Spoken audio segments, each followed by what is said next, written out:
It was the bloodiest battlefield in human history, where empires clashed, armies of millions collided, and entire nations were ground to dust beneath the boots of war.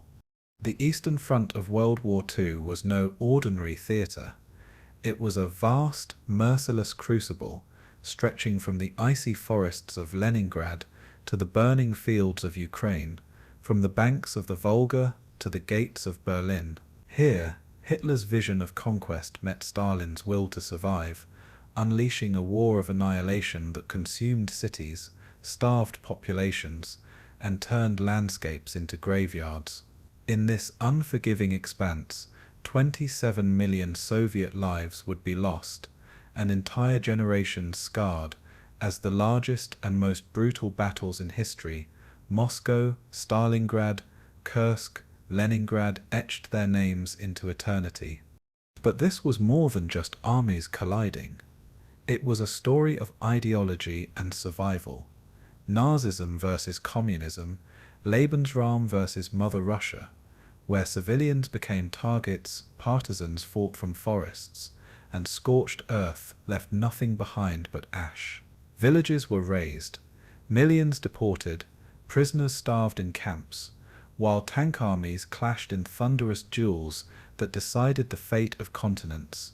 Tonight we retrace the entire journey of the Eastern Front, from the shocking surprise of Operation Barbarossa in 1941, to the desperate Soviet stand before Moscow, to the inferno of Stalingrad and the turning tide at Kursk, through the relentless Red Army push across Eastern Europe, all the way to the final storming of Berlin in 1945. This is the story of strategy and sacrifice, cruelty and courage, devastation and ultimate victory.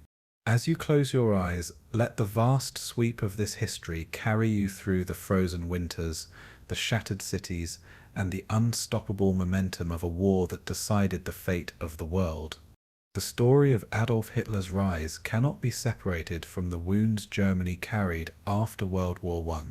The Treaty of Versailles, signed in 1919, imposed crushing reparations, reduced Germany's military, and stripped the nation of vast territories. For millions of Germans, it was not just a political document, but a national humiliation, a symbol of defeat and powerlessness. Into this atmosphere of resentment stepped a man who promised restoration, revenge, and renewal. Hitler, an Austrian by birth, had served as a soldier in the Great War and emerged deeply embittered by Germany's collapse. He began to see the war not as a military defeat, but as a betrayal from within, a narrative later called the stab in the back myth. This poisonous idea suggested that Jews, communists, and socialists had conspired against the German army, ensuring its downfall. In reality, the German military had been exhausted by years of war, but Hitler found in this myth a powerful tool of political mobilization. It gave shape to his obsessions, his rhetoric, and his promise of vengeance. For ordinary Germans searching for answers, his words offered a sense of clarity, however false. The roots of Hitler's anti-Semitism stretched beyond his own imagination, rooted in centuries of European prejudice. Jews had long been scapegoated in Europe, blamed for economic crises, accused of disloyalty, and burdened with myths of conspiracy. In Austria-Hungary, where Hitler spent his early years, anti-Semitic political parties already flourished. Newspapers, posters, and street agitators painted Jews as a dangerous other, alien to the nation's spirit. Hitler absorbed these ideas during his failed years as an artist in Vienna, where he lived in poverty, moving from shelter to shelter. He read tracts on racial theories, devoured propaganda, and convinced himself that Jews were the architects of Germany's suffering. This personal prejudice fused with a broader political hatred that was spreading across Europe. By the time he moved to Munich in 1913, he had already internalized the belief that Jews were Germany's mortal enemies. These ideas would later evolve into the deadly core of Nazi ideology, Anti-Semitism was no longer just a prejudice for Hitler, it became the cornerstone of his worldview. In Munich, Hitler found the perfect storm of chaos and opportunity. After Germany's defeat, Bavaria was torn by revolutions, socialist uprisings, and counter-revolutions, leaving the city tense and violent. Hitler, who had no career prospects, joined the German Workers' Party in 1919, a small nationalist group with barely a few dozen members. His gift for fiery speeches quickly distinguished him, transforming local gatherings into platforms for his rage-filled oratory. He railed against the Treaty of Versailles, the Weimar Republic, and especially the Jews, whom he accused of conspiring with Bolsheviks to destroy Germany. His words electrified audiences, speaking to their fears and resentments with uncanny precision. Within months, Hitler had become the party's most visible figure, reshaping its message around his obsessions. The group soon renamed itself the National Socialist German Workers' Party, the NSDAP, or Nazi Party. With a simple swastika symbol and militaristic discipline, it projected strength and identity in an uncertain time. From obscurity, Hitler began his ascent as a man whose voice could rattle the very foundations of Germany's fragile democracy. At the heart of Hitler's ideology was the concept of race, a pseudo-scientific obsession that gave his movement a sense of destiny. He claimed that humanity was divided into distinct races, with the Aryan race, tall, blonde, and Nordic, at the pinnacle. Jews, by contrast, were portrayed as parasitic, destructive, and corrosive, a race that threatened all others from within. This racial worldview was not invented by Hitler alone, but he gave it a political weaponization that had never been seen before. He fused it with the idea of Lebensraum, or living space, a doctrine that declared Germany needed to expand eastward into Eastern Europe. In his vision, Slavs were to be enslaved, their lands colonized by Aryans, and Jews eradicated entirely. This was not mere rhetoric, it was a blueprint for conquest and extermination. Hitler's book, Mein Kampf, written during his imprisonment in 1924, outlined these ideas with chilling clarity. Few took the book seriously at the time, dismissing it as the ranting of a failed revolutionary. But in truth, it was the manifesto of a man planning genocide and empire. The appeal of Nazi ideology was strengthened by its simplicity and emotional intensity. Where the Weimar Republic spoke of compromises, constitutions, and democratic processes, Hitler offered certainty, strength, and action.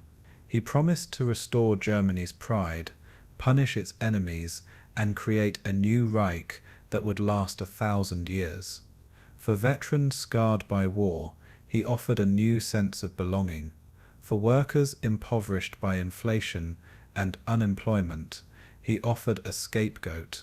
For nationalists humiliated by Versailles, he offered vengeance.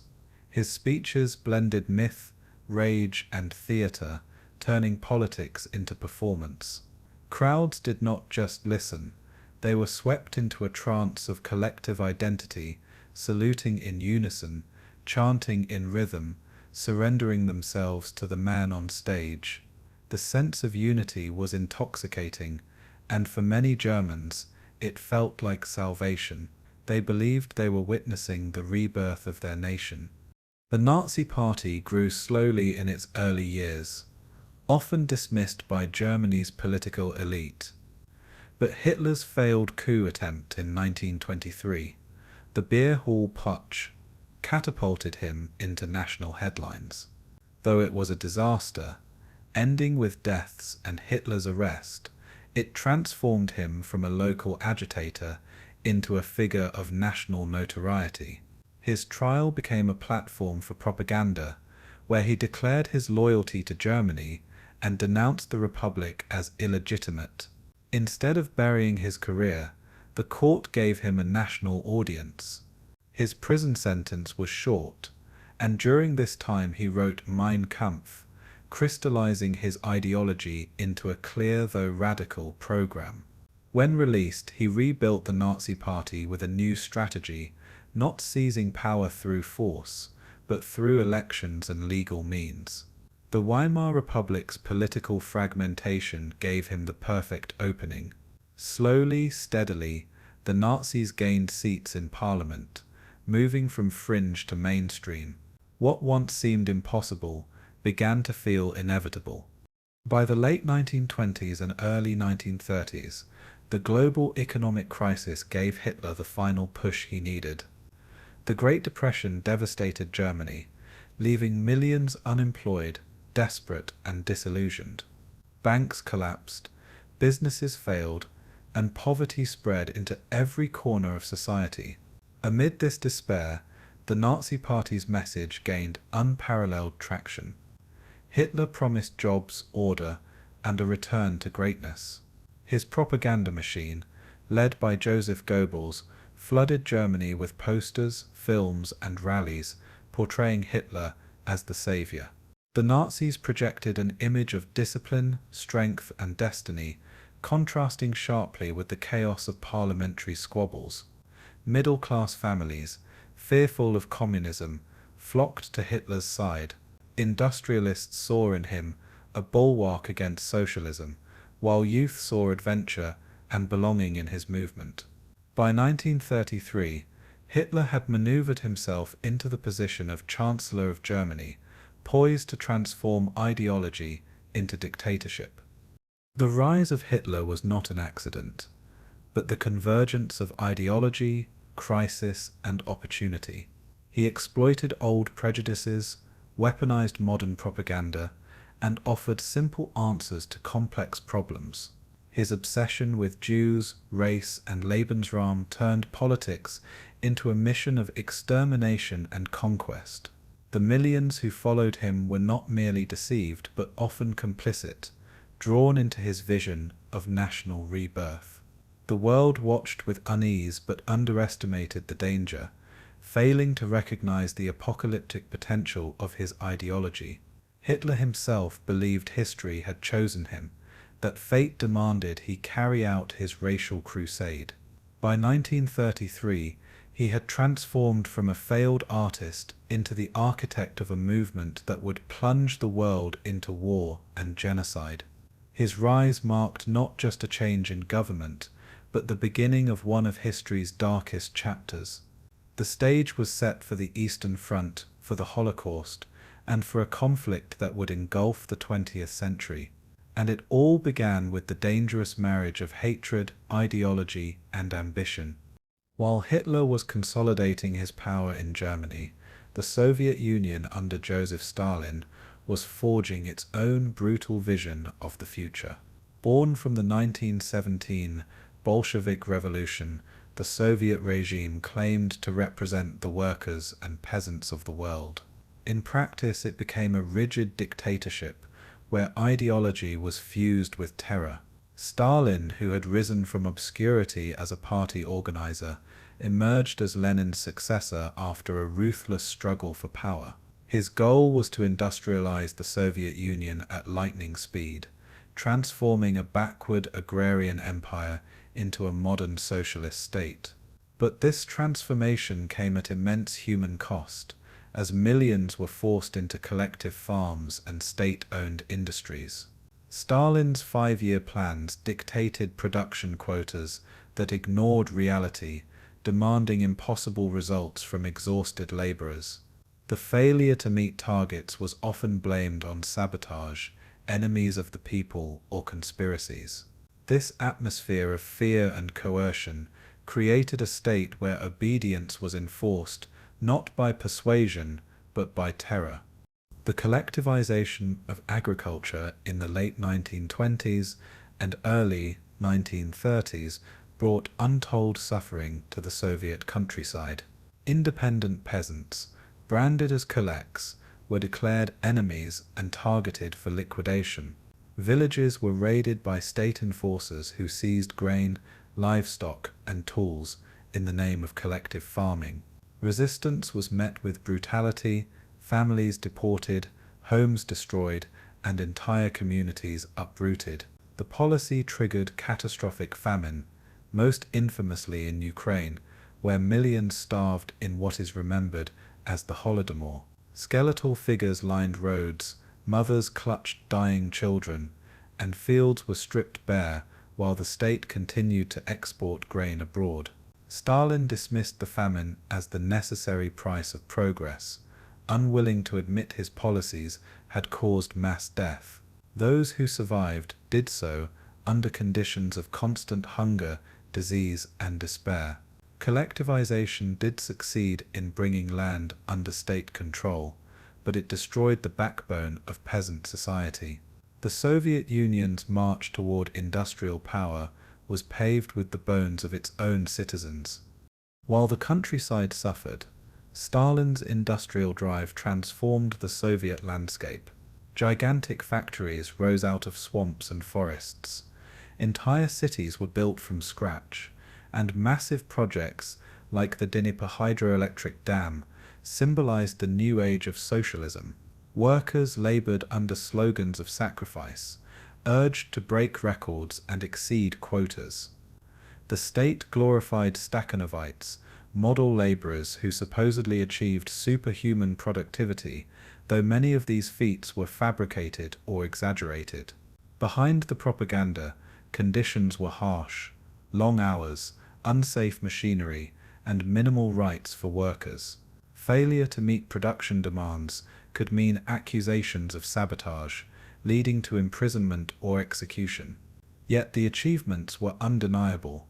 Steel output surged, railways expanded, and by the late 1930s, the Soviet Union was emerging as an industrial giant. To Stalin, this justified the suffering, proving that sacrifice was necessary for survival in a hostile world. The Soviet Union was not just modernizing, it was arming itself for the struggles to come. The shadow of war loomed, and Stalin intended his nation to be ready. Stalin's power was secured not only through industrialization, but through fear. Beginning in the mid-1930s, he unleashed the Great Purge, a campaign of terror that swept through every corner of Soviet life. Party leaders, military officers, intellectuals, and ordinary citizens were accused of treason, arrested, and forced into confessions through torture. Public trials staged in Moscow showcased supposed conspiracies, with defendants denouncing themselves before execution. The Red Army's leadership was decimated, with thousands of officers shot or imprisoned in gulags, weakening the very force that would soon face Hitler's Wehrmacht. Spies and informants permeated neighborhoods, and neighbors learned to fear each other, never knowing who might report them. Even Stalin's closest allies lived in constant dread, aware that loyalty provided no protection from suspicion. Millions vanished into prisons and labor camps, their names erased from public memory.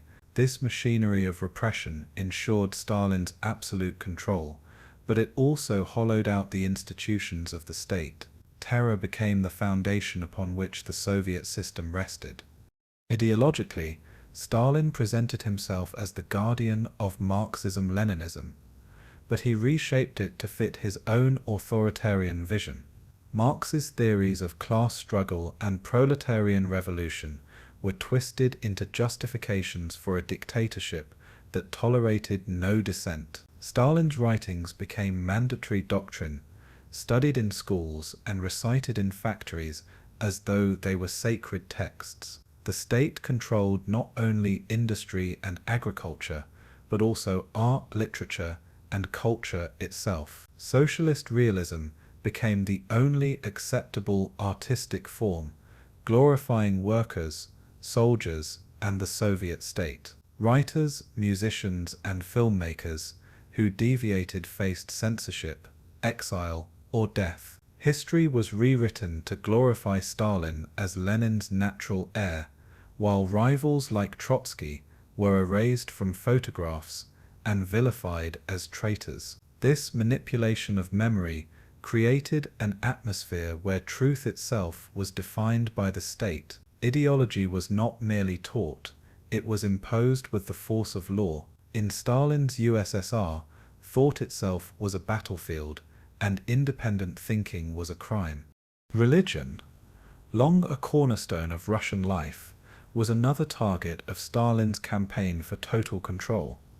Churches were closed, icons destroyed, and priests imprisoned or executed. Belief in God was denounced as superstition, incompatible with the new Soviet order. Yet faith endured in secret, with underground congregations gathering in defiance of the regime. Stalin understood that eliminating religion was not only about ideology, but about removing any competing source of loyalty. The Communist Party was to be the sole authority, its rituals and symbols replacing those of the church. Portraits of Lenin and Stalin hung where icons once stood, and parades and rallies substituted for religious festivals. The state became the new object of worship, demanding total devotion. For millions, however, the loss of spiritual life deepened the sense of alienation and despair. Stalin's war on religion revealed the depth of his determination to control every aspect of Soviet existence. Nothing was beyond his reach, not body, not mind, not soul. While terror ruled within, the Soviet Union projected an image of strength abroad. To the outside world, propaganda highlighted the successes of industrialization and the supposed unity of the Soviet people. Foreign journalists were shown gleaming factories, enthusiastic workers, and smiling children in model schools. Behind the facade, millions starved in villages or rotted in labor camps, realities hidden from outsiders.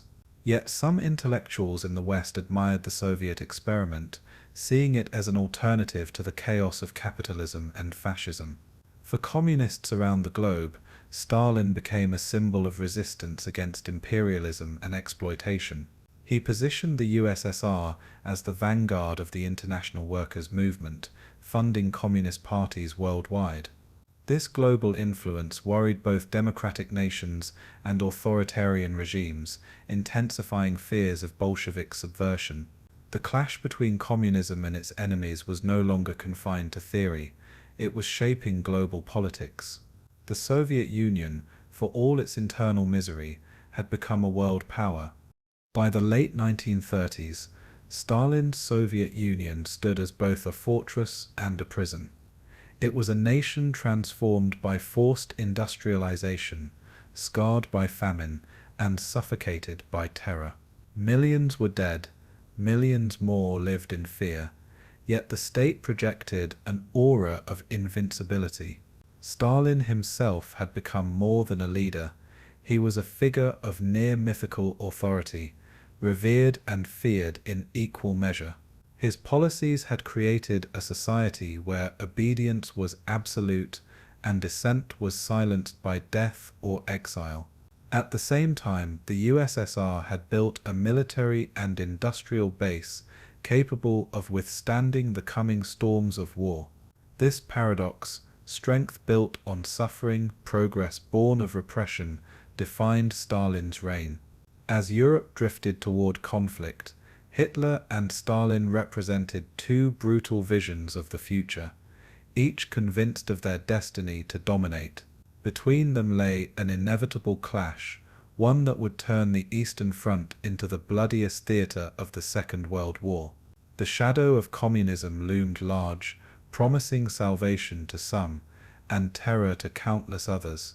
In the late summer of 1939, the world stood on the brink of catastrophe, yet no one could have predicted the shocking diplomatic maneuver that would redraw the map of Europe. On August 23, 1939, in Moscow, the foreign ministers of Nazi Germany and the Soviet Union, Joachim von Ribbentrop and Vyacheslav Molotov, signed a treaty that stunned the world. Officially known as the German-Soviet Non-Aggression Pact, or the Molotov-Ribbentrop Pact, it declared that the two mortal ideological enemies would refrain from attacking each other. For Hitler, the pact secured Germany's eastern flank, ensuring that his invasion of Poland would not spark an immediate two-front war. For Stalin, it bought time, allowing the Soviet Union to prepare for a conflict he knew was inevitable. Newspapers around the globe carried headlines of disbelief, as communists and fascists, sworn enemies, now embraced in a cynical partnership. Behind the polished smiles at the Kremlin signing ceremony, however, lay darker truths. This was not merely a treaty of convenience, it contained hidden agreements that would unleash devastation. In that moment, Europe's fate shifted, as two dictators set the stage for the destruction of an entire continent. At the heart of the Molotov-Ribbentrop Pact was a set of secret protocols that divided Eastern Europe into spheres of influence. These clauses, invisible to the public eye, carved Poland, the Baltic states, Finland, and parts of Romania into territories to be consumed by either Germany or the Soviet Union. Hitler's generals, sworn to secrecy, studied these lines on a map with grim satisfaction, knowing they would soon march eastward with no fear of Soviet intervention. Stalin, meanwhile, relished the chance to reclaim lands once part of the Tsarist Empire, cloaking his imperial ambitions under the guise of security. The ink on the signatures was barely dry when German propaganda framed the agreement as a triumph of statesmanship, while Soviet newspapers presented it as a necessity to preserve peace. Yet both regimes understood that this was a pact not of peace, but of conquest. It was the quiet planning of aggression, dressed as diplomacy. Few treaties in history have contained such explosive potential, for within days of its signing, the world would feel its shockwaves. For Adolf Hitler, the pact was the final green light for his long-planned assault on Poland. Ever since his rise to power, the conquest of Poland had been at the center of his quest for Lebensraum, the living space that would secure Germany's future dominance. Yet he knew that without Soviet neutrality, such a move would risk disaster, possibly triggering a premature showdown with both Britain and France, as well as the Red Army. The pact removed that danger in a single stroke. On August 25th, German generals received direct orders to prepare for the invasion of Poland. Tanks, aircraft, and infantry divisions massed along the border, confident that Stalin would look the other way. This arrangement gave Hitler a false sense of invincibility, convincing him that even the Western powers might hesitate to act. He had struck a bargain with the devil, and in his mind it had secured his empire's future. The irony, of course, was that Stalin believed precisely the same thing, that he had fooled Hitler, and it was the Soviet Union that would ultimately emerge stronger. Each man thought himself the master manipulator, when in truth both had set their nations on a collision course with catastrophe. Joseph Stalin, for his part, viewed the pact as a masterpiece of tactical maneuvering. The Soviet leader had long feared German expansion, especially after Hitler's clear statements in Mein Kampf about the need for conquest in the East.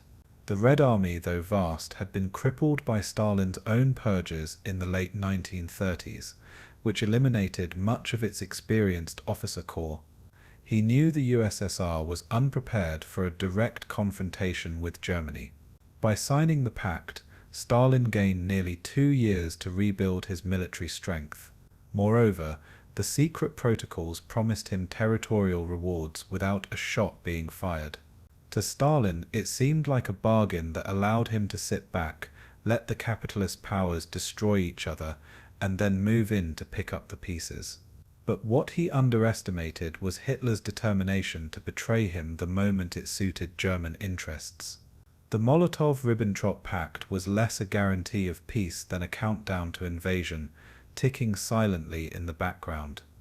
The world's reaction to the pact was one of shock and betrayal. To communists in Europe and America, the announcement was almost unthinkable. How could the Soviet Union, self-proclaimed champion of the workers, align itself with Nazi Germany? Communist parties were ordered overnight to shift their propaganda, suddenly describing the war as an imperialist struggle in which workers should not take sides. In Britain and France, the news was equally disheartening. Political leaders had hoped that the Soviet Union might stand with them against Hitler, forming a united front against fascist aggression. Instead, Stalin had effectively handed Hitler a free pass to wage war. The press published biting editorials, while ordinary citizens watched in dread as the fragile balance of Europe collapsed. The Pact revealed a brutal truth: ideology mattered less than power, and the ambitions of dictators outweighed any principles. It was a reminder that in the age of totalitarianism, survival and expansion were the only currencies that counted. Just days after the pact was signed, its consequences became brutally clear. On September 1st, 1939, German forces stormed across the Polish border, unleashing blitzkrieg with tanks, aircraft, and mechanized infantry. Within weeks, Poland's cities were burning, its armies collapsing, and its people trapped in the vice of two empires. On September 17th, as Poland fought desperately against the German onslaught, the Red Army invaded from the east. The Molotov-Ribbentrop Pact had become more than paper. It was a death sentence for the Polish state.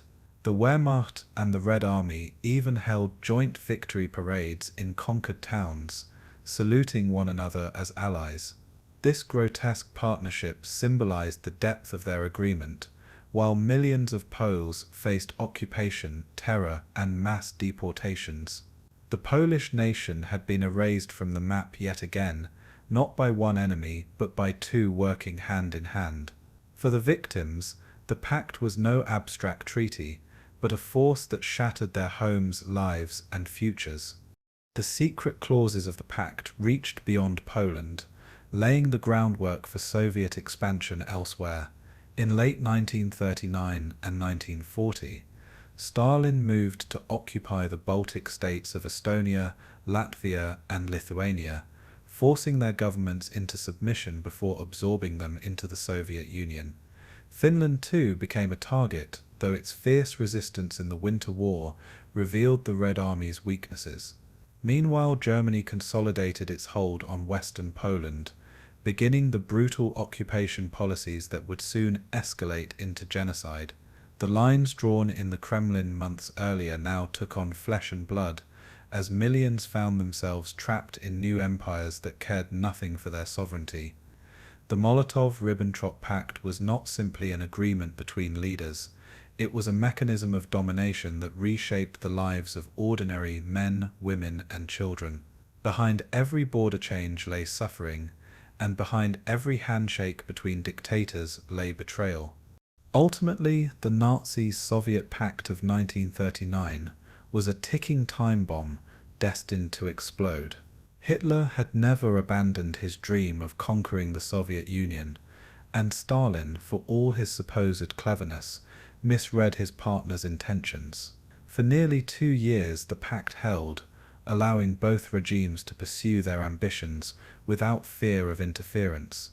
But in June 1941, the illusion shattered, as German tanks rolled into the Soviet Union in Operation Barbarossa. The pact that once secured peace now became a grim prelude to the bloodiest front of the Second World War. Yet its legacy endured, for it revealed the willingness of dictators to set aside ideology in the pursuit of raw power. It showed how cynical diplomacy could redraw borders, destroy nations, and condemn millions to death. In its secrecy, its ruthlessness, and its consequences, the Molotov-Ribbentrop Pact remains one of history's most chilling agreements. It was not merely ink on paper, it was the opening act of global catastrophe. At dawn on September 1st, 1939, the silence of the European morning was shattered by the roar of engines, the rumble of tanks, and the whistle of artillery shells. German forces, executing what they called blitzkrieg, or lightning war, surged across the Polish frontier with breathtaking speed. The skies above were filled with the Luftwaffe's dive bombers, their sirens screaming as they descended upon Polish towns, spreading terror as much as destruction. Villages burned, roads clogged with fleeing civilians, and communication lines collapsed under the weight of coordinated German assault. The Wehrmacht, with more than 1 million soldiers, used mechanized divisions to spearhead deep thrusts into enemy territory. Unlike the static trench warfare of World War I, this was mobile warfare on an unprecedented scale. Entire Polish units found themselves encircled before they even realized the battle had begun. The German strategy relied on shock and disorientation, breaking defenses before they could solidify. In mere hours, Poland, a nation proud and defiant, found itself staring into the abyss. The Second World War had begun, and Europe would never be the same. Poland had prepared to resist, but its army, though brave, was woefully outmatched by Germany's modernized war machine. Many Polish divisions still relied on horses for transport and outdated artillery pieces that had seen service decades earlier. Their air force, though courageous, was quickly overwhelmed by the Luftwaffe's superior numbers and technology. In the opening days, German pilots destroyed much of Poland's air strength on the ground, leaving cities vulnerable to relentless bombing. Polish soldiers fought valiantly, using whatever resources they had, sometimes even cavalry charges against armored divisions.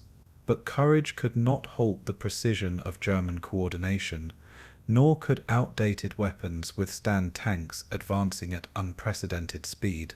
Within the first week, the Wehrmacht had captured vast swathes of territory, cutting through defenses like a knife through paper. Cities such as Krakow and Łódź fell quickly, while Warsaw braced for siege. Across the country, civilians became the first casualties of total war, caught between the bombs above and the steel advancing from the ground. For Poland, it was not merely an invasion, it was annihilation unfolding in real time. The brutality of the invasion was magnified by the deliberate targeting of civilians. The Luftwaffe carried out terror bombings on towns far from the front lines, designed to break the will of the people. In Wilin, one of the first cities bombed, hospitals, schools, and residential districts were obliterated in minutes.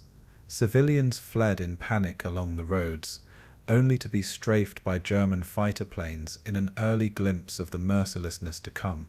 The Polish capital, Warsaw, soon became a central target, enduring waves of bombing that reduced historic neighborhoods to rubble. Fires raged uncontrollably, filling the skies with smoke and ash, while ordinary families cowered in basements, hoping to survive the night. Food and water grew scarce, and yet the people of Warsaw clung to defiance, refusing to surrender even as the city burned. These early acts of deliberate civilian terror foreshadowed the horrors Germany would unleash across Europe. The invasion of Poland was not merely a military campaign, it was a campaign of fear designed to crush a nation's spirit as much as its defenses. The world was watching, but few could yet grasp the scale of destruction being unleashed. As German armies surged from the west, a second betrayal awaited Poland in the east. On September 17, 1939, Soviet forces crossed the border, fulfilling the secret clauses of the Molotov-Ribbentrop Pact. The Red Army, claiming to protect minorities in the region, rolled in with tanks and artillery, meeting little organized resistance from Poland's already battered defenders. For many Poles, the arrival of Soviet troops was a shocking knife in the back, as one invader now became two. Villages that had barely survived German bombardment now faced Soviet occupation, marked by arrests, deportations, and executions. The Polish state, already fractured, now collapsed under the dual pressure of two superpowers. The Wehrmacht and Red Army even held joint parades in towns like Brest-Litovsk, their soldiers saluting one another as they celebrated Poland's destruction. The division of the nation was methodical, slicing Poland into zones of control, as though it were a carcass on a butcher's table. For the Polish people, there was no ally, no reprieve, only betrayal. The country had been erased once again, swallowed by its neighbours, with no guarantee of ever returning to the map. The Polish campaign exposed the cruelty of both invaders. German occupation was marked by the systematic targeting of Polish elites. Intellectuals, priests, and community leaders were rounded up and executed in what became known as the intelligence action. Entire villages were destroyed if they resisted, with inhabitants shot as examples to others. The Soviets, meanwhile, carried out their own purges, deporting hundreds of thousands of Poles to Siberia and Central Asia. The infamous Katyn massacre, where thousands of Polish officers and intellectuals were executed by the NKVD, would later stand as a chilling symbol of Soviet brutality. Between the two powers, Poland became a land of despair, its people caught in a vice of repression from both sides. Families were torn apart, livelihoods destroyed, and an entire generation marked by occupation and loss. What had begun as a military campaign swiftly turned into a campaign of extermination, erasing not just sovereignty, but the very fabric of society. The invasion of Poland revealed the ruthless intentions of Hitler and Stalin, each determined to dominate through terror and bloodshed. Poland's suffering would become a microcosm of the larger war that was only just beginning. The response of the Western powers was swift in words but limited in action. Britain and France, bound by treaty to defend Poland, declared war on Germany on September 3, 1939. Radio broadcasts announced the declarations, and citizens across Europe realized that another world war had become unavoidable. Yet while Britain and France honored their pledges in name, they offered little immediate aid to the embattled Poles. The so-called funny war began on the Western Front, where Allied armies waited behind defensive lines while Poland fought alone. For Hitler, this inaction confirmed his belief that the Western powers lacked the will to confront him decisively. For Poland, it was a bitter revelation that alliances written on paper offered no shield against tanks and bombs. The fall of Poland was therefore not just a tragedy of conquest, but also a lesson in the fragility of international commitments. It underscored the isolation that would haunt smaller nations throughout the conflict. The promises of protection had proven hollow, leaving Poland to be consumed without rescue. By the end of September, the fate of Poland was sealed. Warsaw, after enduring weeks of siege and bombardment, finally capitulated on September 27th, its defenders exhausted and starving. The government fled into exile, first to Romania and later to France and Britain, determined to continue the struggle from abroad. The country itself was partitioned between Germany and the Soviet Union, its lands divided as agreed in secret protocols weeks earlier.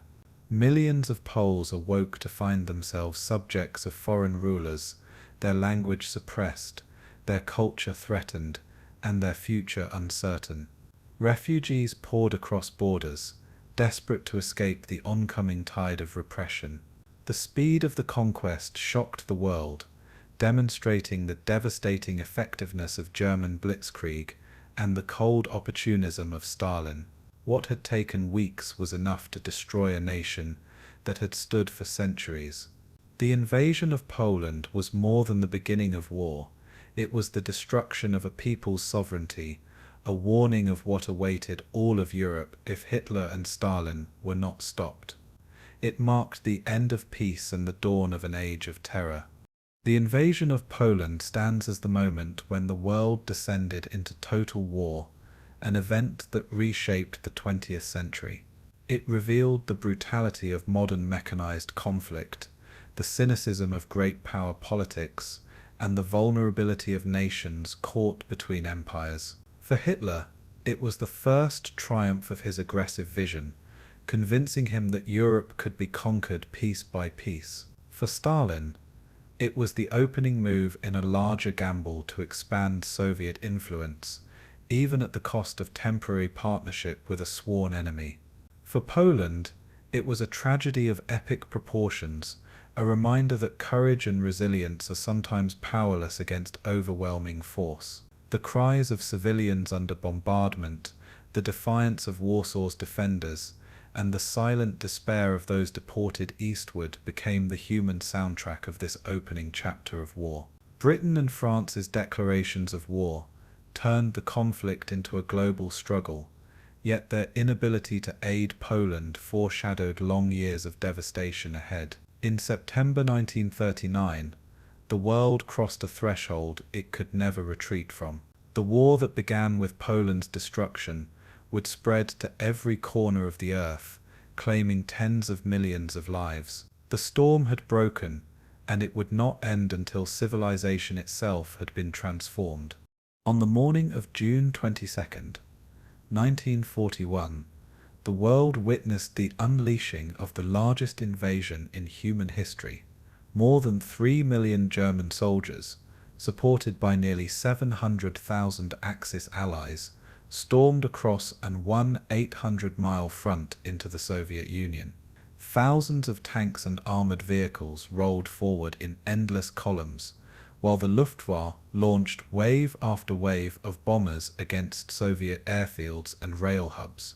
The operation was named Barbarossa, after the medieval emperor, and it was designed to crush the Soviet Union in a matter of months. Hitler believed the Red Army would collapse in the same way Poland and France had fallen before it. His generals assured him that victory could be achieved before winter, and that the Soviet colossus was merely a brittle giant waiting to be toppled. Yet Barbarossa was not merely a military campaign. It was a war of annihilation conceived from the beginning as an ideological crusade. Hitler sought not only territory, but the destruction of communism and the enslavement or extermination of millions. The dawn of June 22nd marked the moment when Europe's most brutal conflict ignited. The destiny of the war and of millions of lives now hung on the outcome. The initial assault was devastating in its speed and scale. The Luftwaffe destroyed more than 1,000 Soviet aircraft on the ground in the first 24 hours, blinding the Red Army and securing air superiority.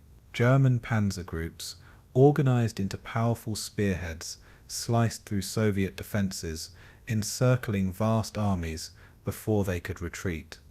In the border battles, entire Soviet divisions vanished in days, captured or annihilated before commanders could even comprehend the scale of the attack. Communications collapsed, roads jammed with retreating soldiers and civilians, and panic spread through the ranks. In places like Białystok and Minsk, encirclement battles trapped hundreds of thousands of Soviet troops who were forced to surrender in miserable columns. The speed of German advance stunned the world, echoing the triumphs of Blitzkrieg in the West. Villages and towns fell like dominoes, their inhabitants thrown into terror as soldiers marched in. For Hitler, this was vindication of his ideology, proof that his vision of Aryan supremacy could overwhelm what he considered a degenerate state. Yet beneath the surface of triumph, Barbarossa was already sowing the seeds of catastrophe. The ideological nature of Barbarossa became clear in its brutality. German troops were not only instructed to defeat the Red Army, but also to carry out policies of extermination. The infamous Commissar Order demanded that Soviet political officers be executed on the spot, denying them the rights of prisoners of war.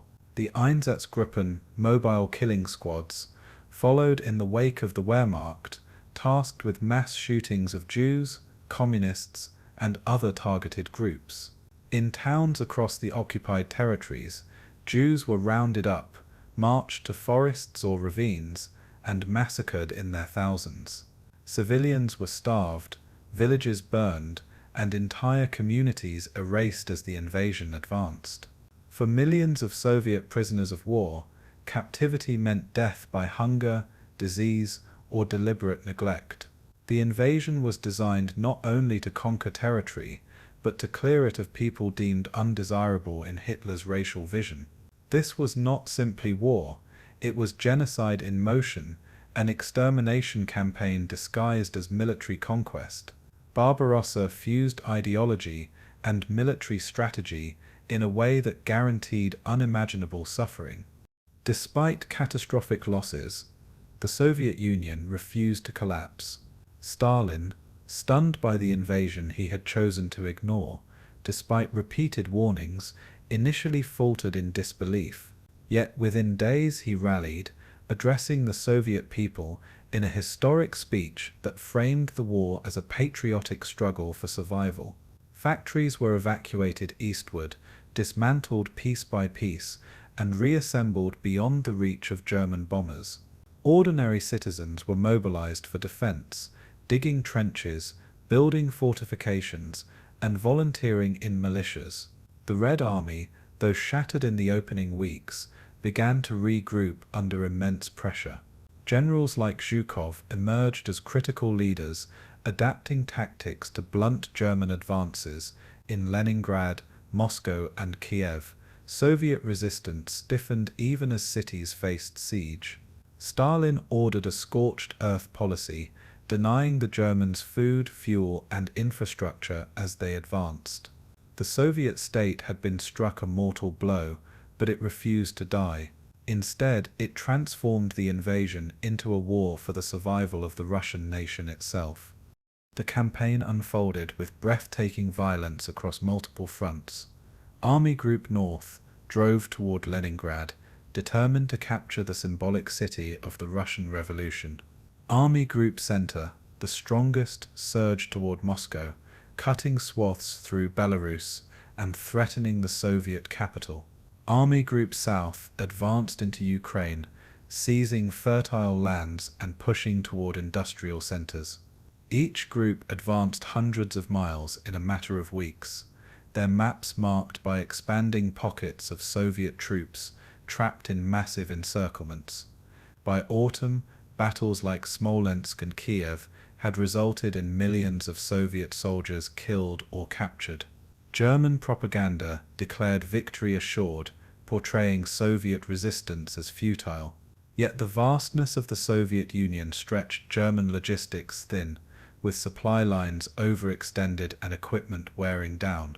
Roads turned to mud in autumn rains, slowing tanks and choking supply convoys. What began as a lightning war risked stalling under the sheer scale of the theater. The Wehrmacht was strong, but the Soviet Union was proving to be stronger than anticipated. As the invasion pressed deeper, Hitler's strategic obsession with ideology disrupted military decisions. Instead of focusing on a single decisive objective, he demanded simultaneous advances on Leningrad, Moscow, and Ukraine. Generals who argued for a concentrated push toward Moscow were overruled, leading to costly delays and dispersal of resources. Hitler's fixation on seizing economic resources, such as Ukraine's grain and coal, diverted critical forces from the central thrust. The delay allowed the Red Army precious time to reorganize and reinforce the capital. By the time German armies approached Moscow in October, the weather had turned and the infamous Russian winter loomed. Soldiers poorly equipped for freezing conditions began to suffer frostbite and equipment breakdowns. Tanks refused to start in sub-zero temperatures, and weapons froze in soldiers' hands. The dream of conquering the Soviet Union in a single campaign was slipping away. Hitler's War of Annihilation had unleashed fury, but it had not yet broken the Soviet Union. The human cost of Barbarossa was staggering from the very beginning. In just the first 6 months, the Soviet Union lost more than 3 million soldiers killed, wounded, or captured. Civilians caught between advancing armies and occupation policies faced starvation, deportation, and mass executions. Cities such as Kiev endured devastating sieges, with residents forced to endure hunger and bombardment as German troops encircled them. Entire Jewish communities across Ukraine, Belarus, and the Baltics were annihilated by mass shootings in ravines like Babi Yar. Soviet prisoners of war were crammed into open-air camps, left to die in appalling conditions that killed millions. Yet even amid such suffering, resistance flickered in partisan groups that began forming in forests and behind German lines. These fighters sabotaged railways, ambushed convoys, and signaled that occupation would not go uncontested. The brutality of German occupation only fueled Soviet determination, transforming the invasion into a total war of survival. For every life lost, a deeper hatred was forged, one that would sustain the Red Army through the darkest days ahead. Operation Barbarossa began as Hitler's gamble for swift conquest and ultimate domination, but it quickly became the crucible in which Nazi Germany's fate was sealed. The vast distances, the resilience of the Soviet people, and the brutality of ideological warfare transformed the invasion into a struggle unlike any the world had seen. The Germans had inflicted unimaginable losses, but they had not achieved the decisive victory they sought. By the end of 1941, the Wehrmacht stood on the outskirts of Moscow, exhausted, frozen, and unprepared for what lay ahead. The Soviet Union, bloodied but unbroken, prepared for a counteroffensive that would shock the world. Barbarossa had unleashed a war of annihilation, but it had also awakened a resistance as vast as the land itself. The campaign marked the true beginning of the Eastern Front, the deadliest theater of World War II.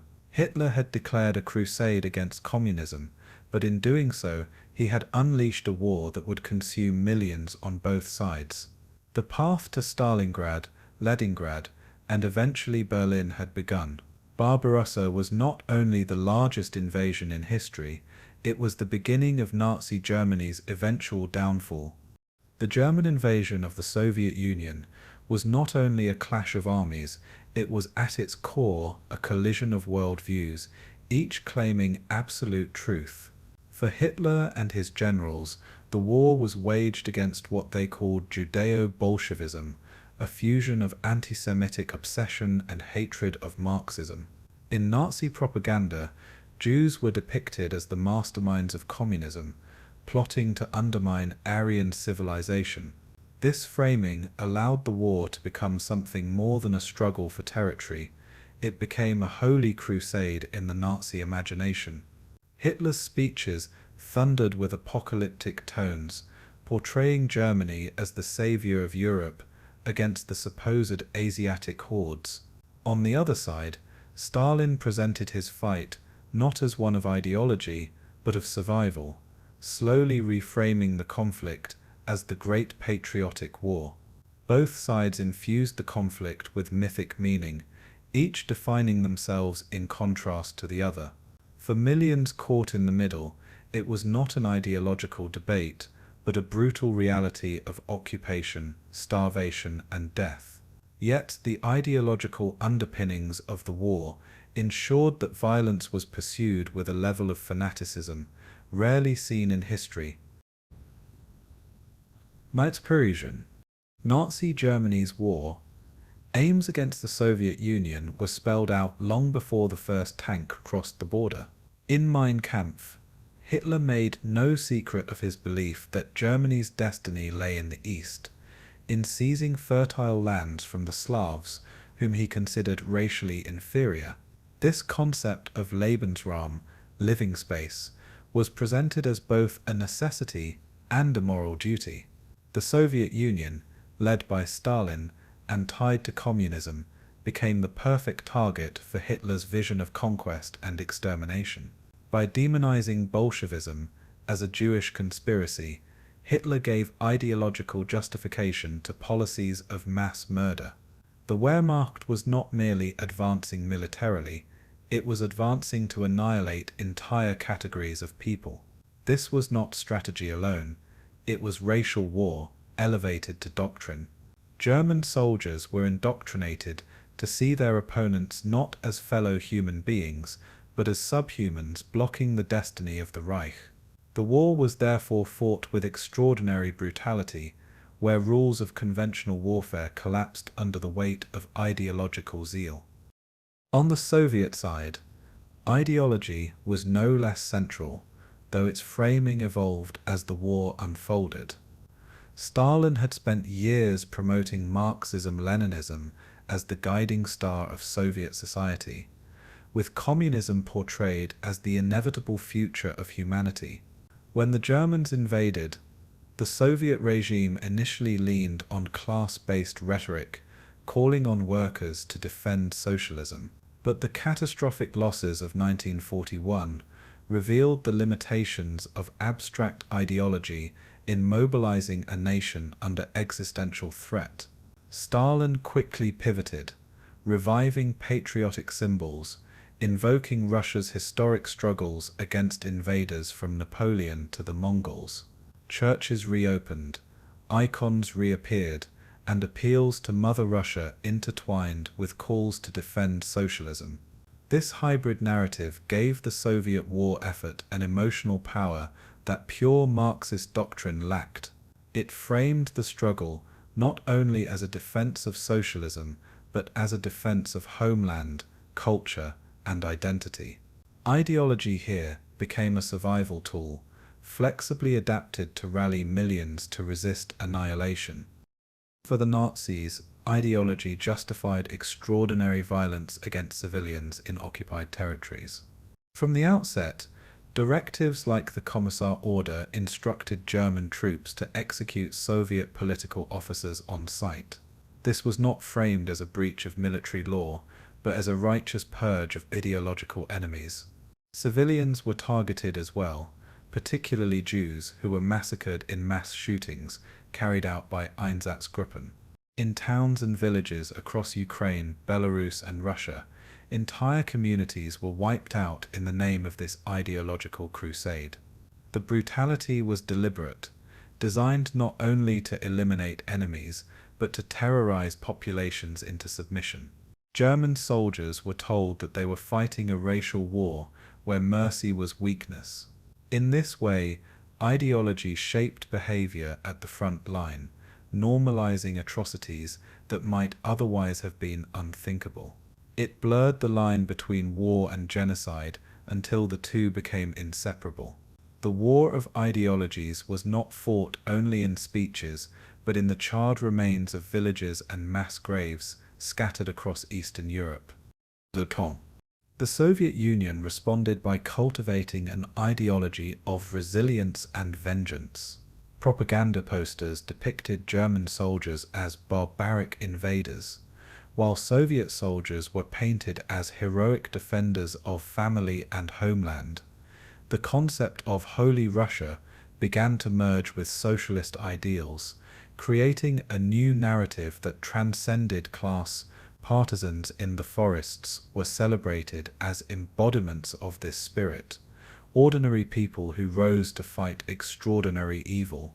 Films, songs, and poems captured this fusion of patriotism and socialism, giving people a sense of purpose even amid devastation. Stalin himself, once a distant authoritarian figure, recast his image as a paternal leader, guiding his people through darkness. He referred to himself as the father of nations, binding diverse ethnic groups under the Soviet flag in shared resistance. Ideology here functioned as a unifying force, allowing the Soviets to sustain morale during unimaginable losses. Without this ideological adaptation, it is hard to imagine how the Soviet Union could have absorbed the initial blows and still recovered. The War of Ideologies extended beyond Europe's battlefields, shaping how the conflict was perceived globally. In Nazi propaganda, Germany framed itself as the defender of Western civilization against communism, hoping to gain sympathy among conservative elites abroad. Radio broadcasts in occupied and neutral countries spread this message, seeking to win hearts and minds. At the same time, the Soviet Union portrayed the war as a moral struggle against fascism, appealing to leftist movements and colonial peoples yearning for liberation. This ideological duel influenced resistance movements across Europe, where communist partisans clashed with collaborators swayed by Nazi promises. Each side sought legitimacy, not just through military victories, but through narratives that resonated beyond their borders. Even neutral countries felt the weight of these competing visions, as refugees, propaganda, and espionage carried ideological conflict across every frontier. The Eastern Front was thus both a physical and a symbolic battlefield, where competing worldviews sought to reshape the future of civilization itself. The consequences of this ideological struggle were devastating for those caught between the two titanic systems. In occupied Soviet lands, civilians often faced impossible choices to collaborate with the Germans in the hope of survival, or to resist and risk annihilation. Some were seduced by Nazi promises of liberation from Stalin's tyranny, only to discover that German rule meant starvation and brutality. Others clung to Soviet ideology, believing that sacrifice today would secure freedom tomorrow. Families were torn apart, with brothers fighting on opposite sides, each persuaded by a different ideological vision. The cruelty of occupation made ideology not an abstraction but a daily reality, where choices carried mortal consequences. Entire communities were destroyed by these competing visions, their suffering buried beneath slogans of destiny and revolution. Ideology, once confined to speeches and books, became the framework through which ordinary lives were judged, controlled, and extinguished. In this way, the War of Ideologies did not just shape politics, it consumed the very fabric of society. Looking back, the War of Ideologies on the Eastern Front reveals the terrifying power of ideas when fused with state machinery and mass violence. Hitler's vision of a racially pure empire justified policies of extermination that killed millions. Stalin's vision of a socialist fortress demanded sacrifice on a scale that defied comprehension. Both regimes wielded ideology as a weapon, binding soldiers and civilians alike into narratives larger than themselves. The war was not fought merely with tanks and planes, but with belief, fear, and faith. This made it a conflict of annihilation, where compromise was unthinkable and victory meant the destruction of the other's worldview. The Eastern Front thus became the most ideological theater of the war, where myth and murder marched side by side. Its legacy remains as a warning of what happens when ideas become absolutes, immune to humanity or restraint. It was a war not only for land, but for the very meaning of civilization. And in that struggle, the human cost was immeasurable, leaving scars that endure to this day. When German troops surged across the Soviet frontier in June 1941, their advance carried with it a new and terrifying mission that extended far beyond ordinary warfare. Following close behind the Wehrmacht came mobile killing squads known as the Einsatzgruppen, special units tasked not with capturing territory, but with exterminating entire populations. Composed of SS officers, policemen, and local collaborators, these groups were carefully selected for their ideological commitment to Nazi racial doctrine.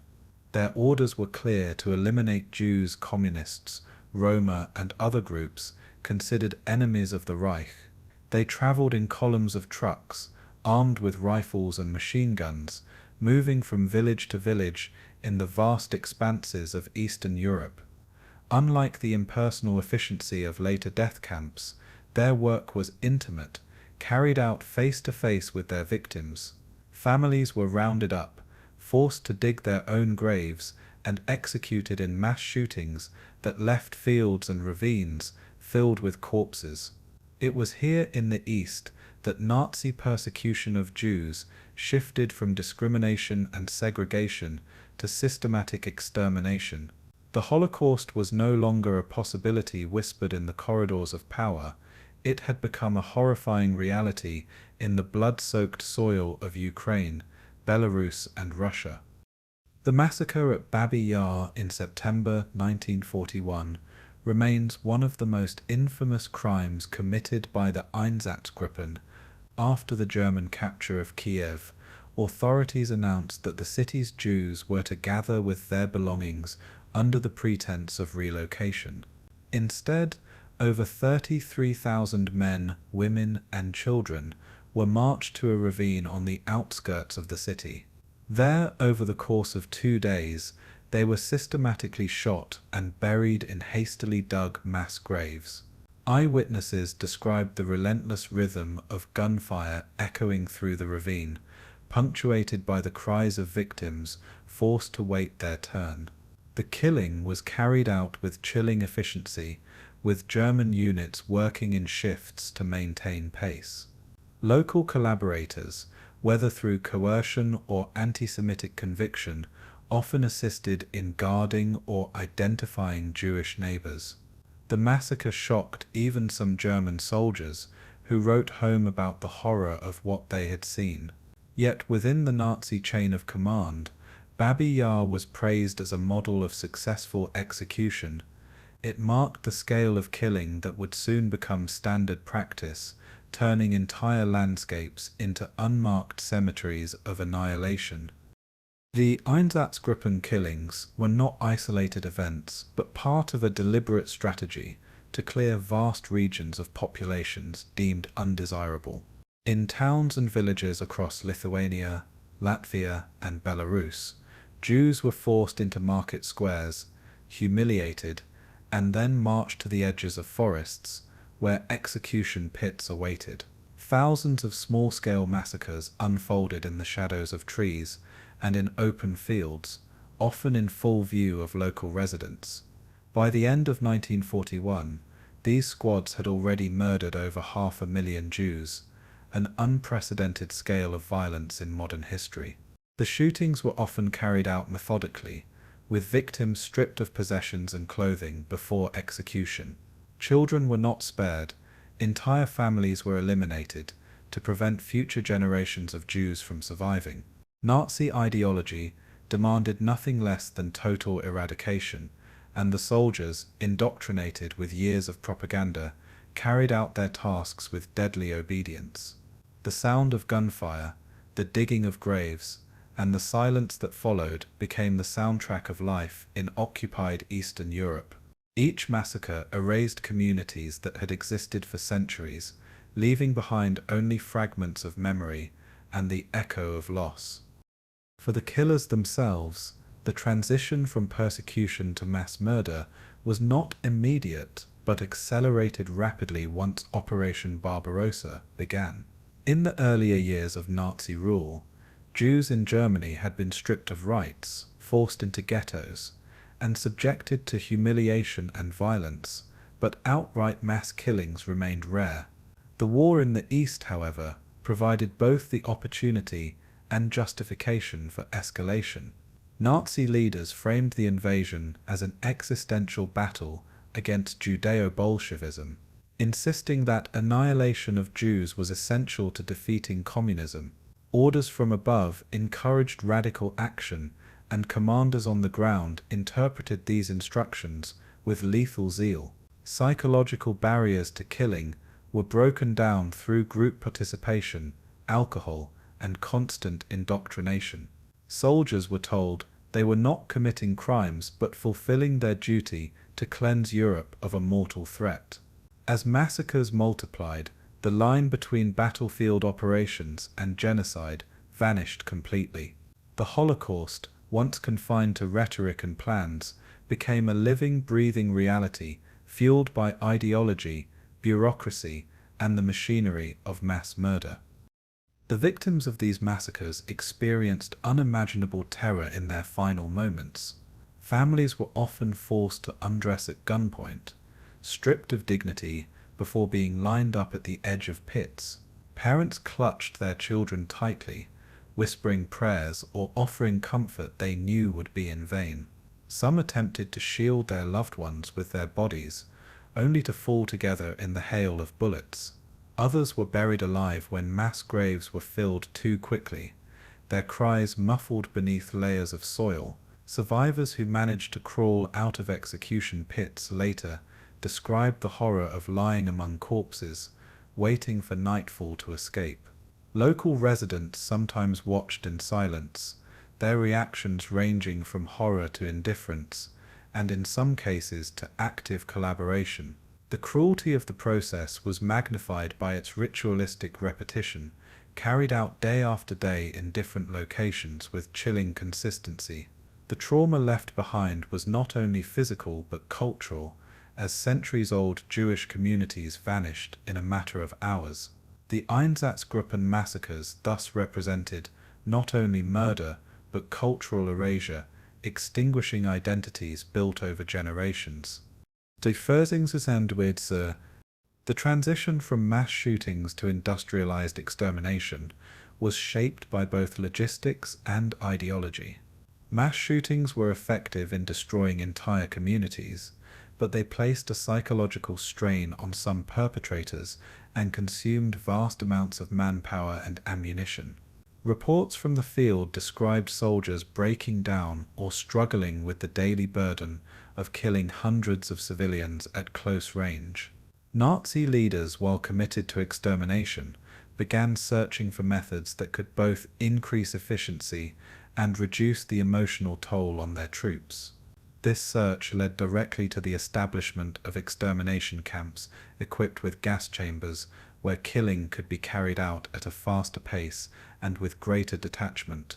Yet it was the Einsatzgruppen massacres that laid the foundation for this transformation, proving that mass murder was both possible and acceptable under the Nazi system. The blood-soaked fields of Ukraine and Belarus served as laboratories of genocide, where the mechanics of annihilation were tested and refined. In this way, the killings in the East were the bridge between persecution and the industrialized slaughter that followed in Auschwitz, Treblinka, and Sobibor. The scale of the massacres was staggering, though often overshadowed in popular memory by the later concentration camp system.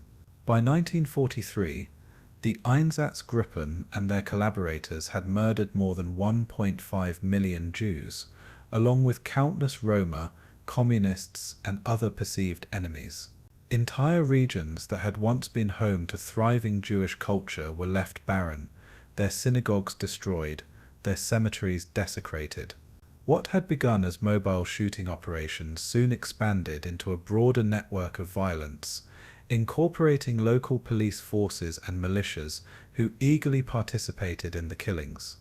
In Lithuania and Latvia, entire communities vanished in weeks, leaving only a few survivors to tell their stories. The absence of these voices is still felt today in towns where Jewish life once flourished. The massacres revealed the depth of Nazi commitment to genocide, showing that extermination was not a byproduct of war, but a central aim. They also exposed the terrifying willingness of ordinary men to participate in extraordinary evil when ideology and authority demanded it. In the bloodlands of the East, genocide was not hidden, it was carried out in plain sight. The Holocaust in the East thus marked the beginning of humanity's descent into the darkest chapter of the 20th century. The massacres carried out by the Einsatzgruppen were not isolated atrocities, but the blueprint of genocide, setting in motion the machinery of extermination that would define the Nazi project. The ravines of Babi Yar, the forests of Lithuania, and the fields of Belarus became silent witnesses to crimes whose echoes still resonate. Survivors carried the scars of what they saw, their testimonies preserving the truth against denial and forgetfulness. For the world, these massacres shattered illusions that war could be fought with limits or morality.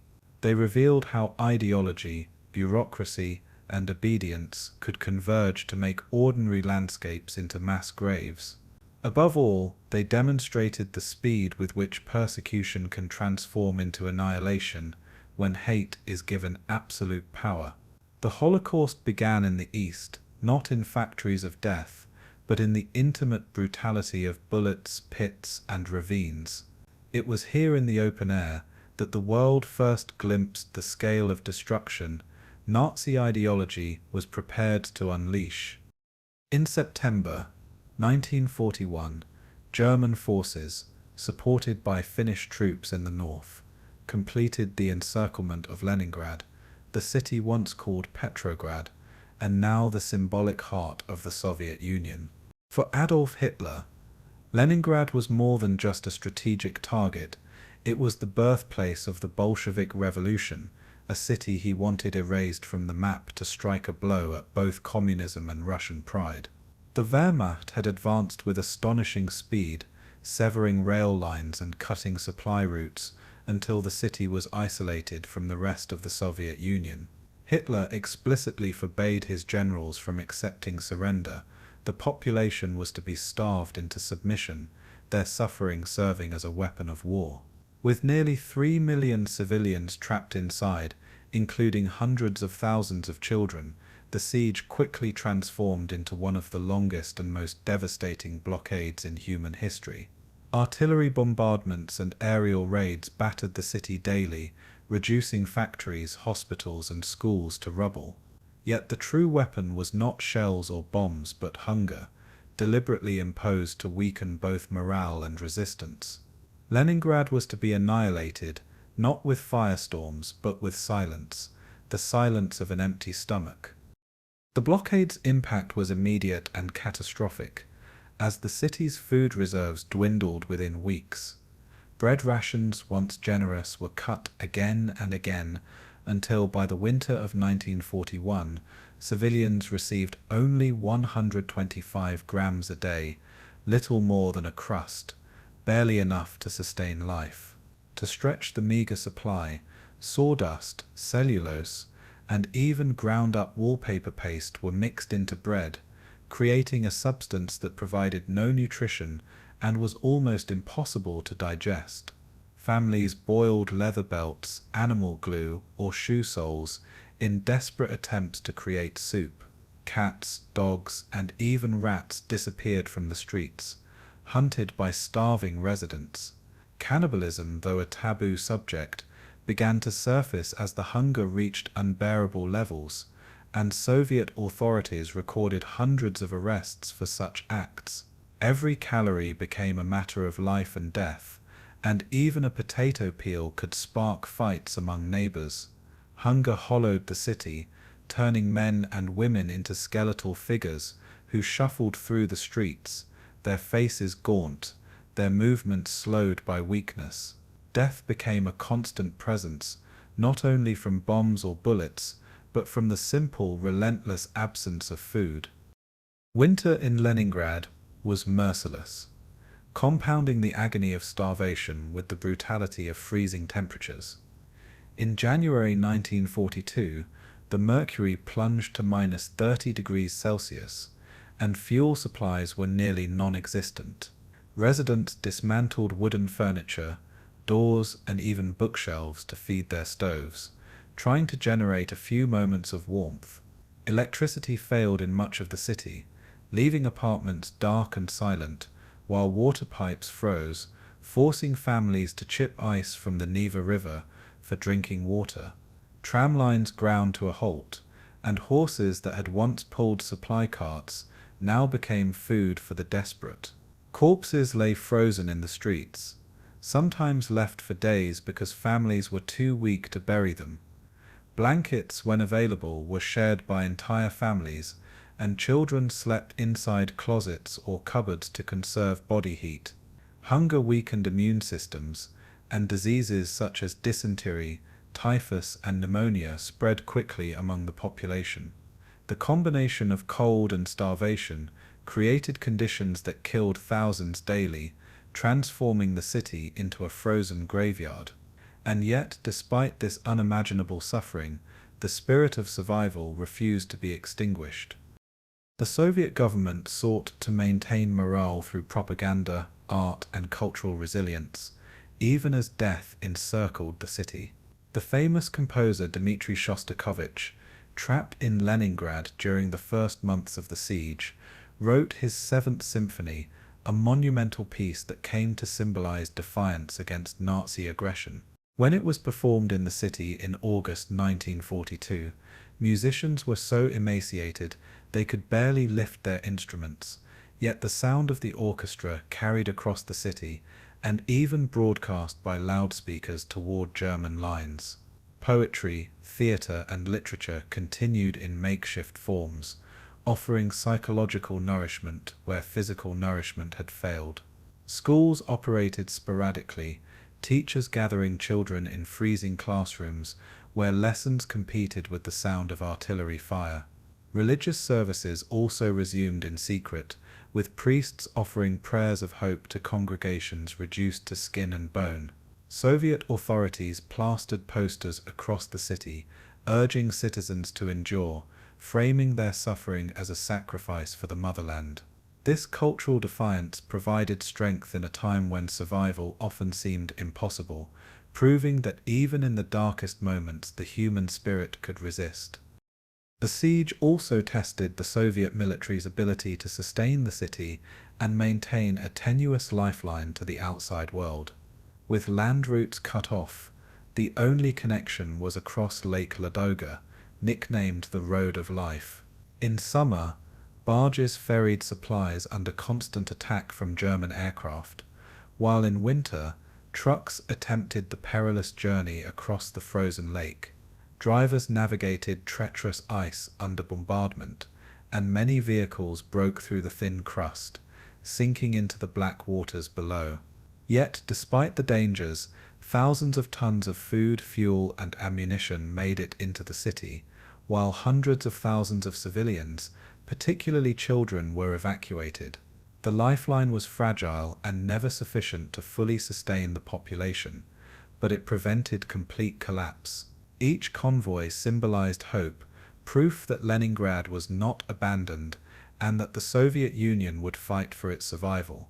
Even so, for those left behind, the supplies meant little comfort, as most continued to starve.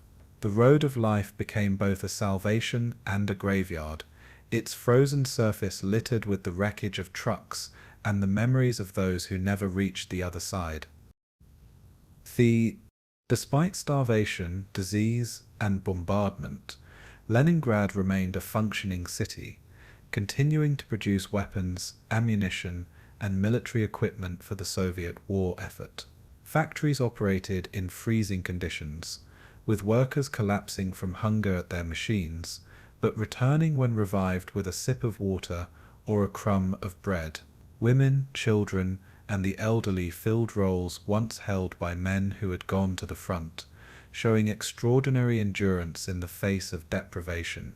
Hospitals, though overwhelmed and lacking supplies, struggled to treat the wounded and sick, with doctors performing surgeries without anesthesia and by candlelight. The defense of the city was organized through militias and anti-aircraft crews, with civilians taking up arms alongside soldiers.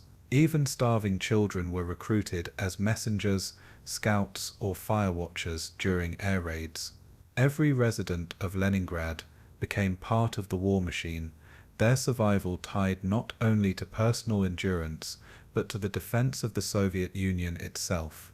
The siege thus became a paradox, a city slowly dying, yet simultaneously sustaining the broader war effort through sheer determination and sacrifice. The toll of the siege was catastrophic. By the time the blockade was finally lifted in January 1944, after 872 days, more than 1 million civilians had perished, most of them from starvation and cold. It was the highest civilian death toll ever recorded in a modern city under siege. Entire families disappeared, their names remembered only in fading records and whispered stories. Survivors emerged from the ordeal physically broken, many permanently scarred by the memory of hunger and the constant presence of death. Children who endured the blockade carried the trauma into adulthood, their memories of frozen winters and empty plates shaping the rest of their lives.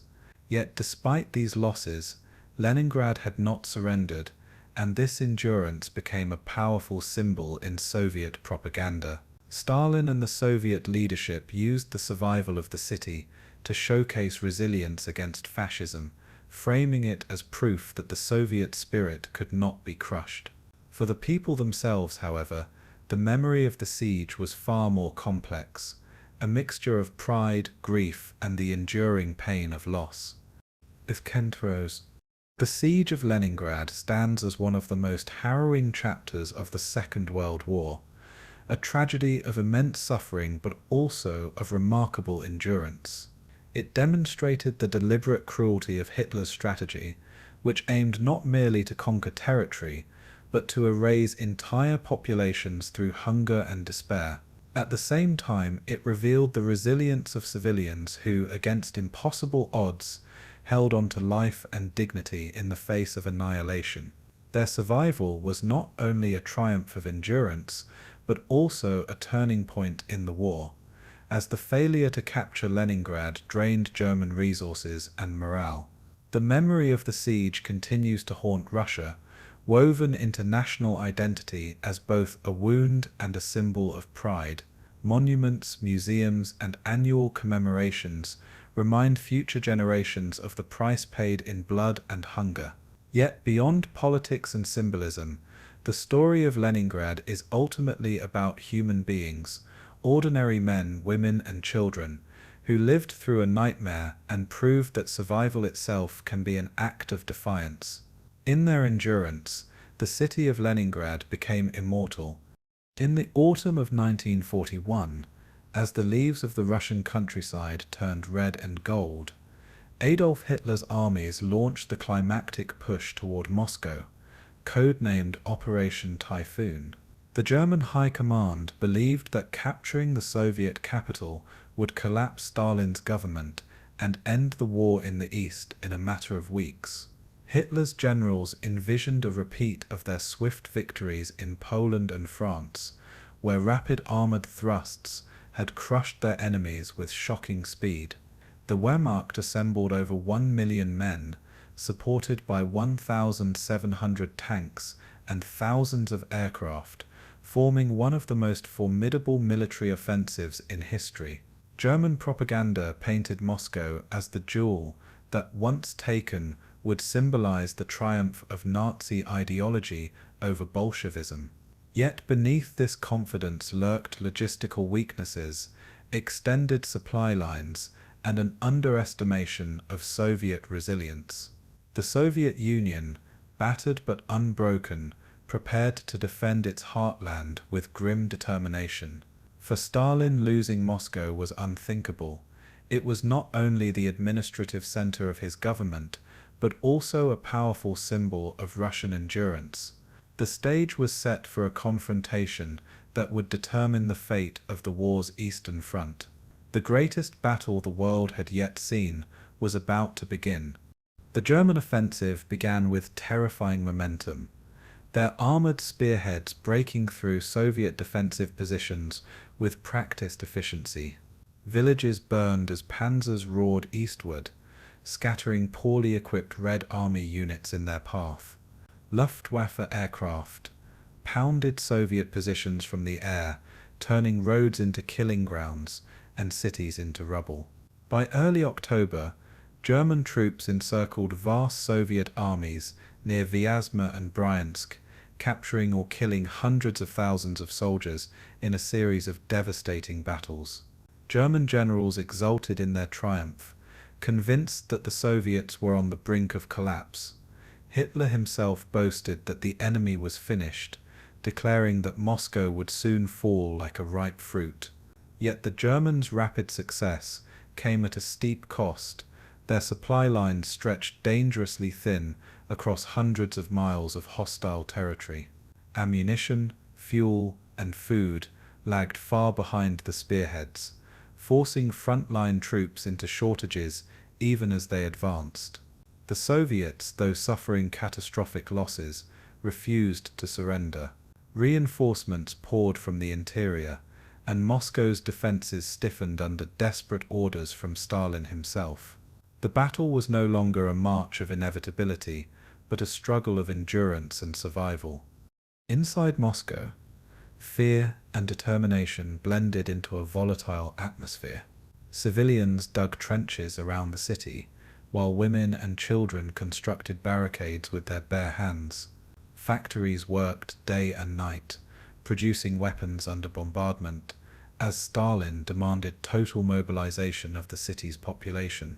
Soviet authorities instituted martial law, warning that desertion or cowardice would be met with immediate execution. The mood was grim, yet defiance pulsed through the capital. Moscow would not be abandoned. Stalin himself made a dramatic decision to remain in the city, refusing evacuation even when his advisors urged him to flee eastward. His presence, visible and unshaken, bolstered the morale of both soldiers and civilians. Propaganda posters urged Muscovites to stand firm, invoking the great patriotic struggles of Russia's past. With German forces drawing ever closer, Moscow's fate seemed to hang in the balance of every trench dug, every bullet manufactured, and every soldier who stood his ground. The city was no longer just a capital, it was the very soul of the Soviet resistance. To lose it would mean humiliation, collapse, and the possible end of the war. To hold it meant survival. As October turned to November, the German advance slowed under the weight of mud, exhaustion, and resistance. The infamous Russian Rasputissa, or autumn mud season, transformed roads into rivers of sludge, bogging down tanks and trucks alike.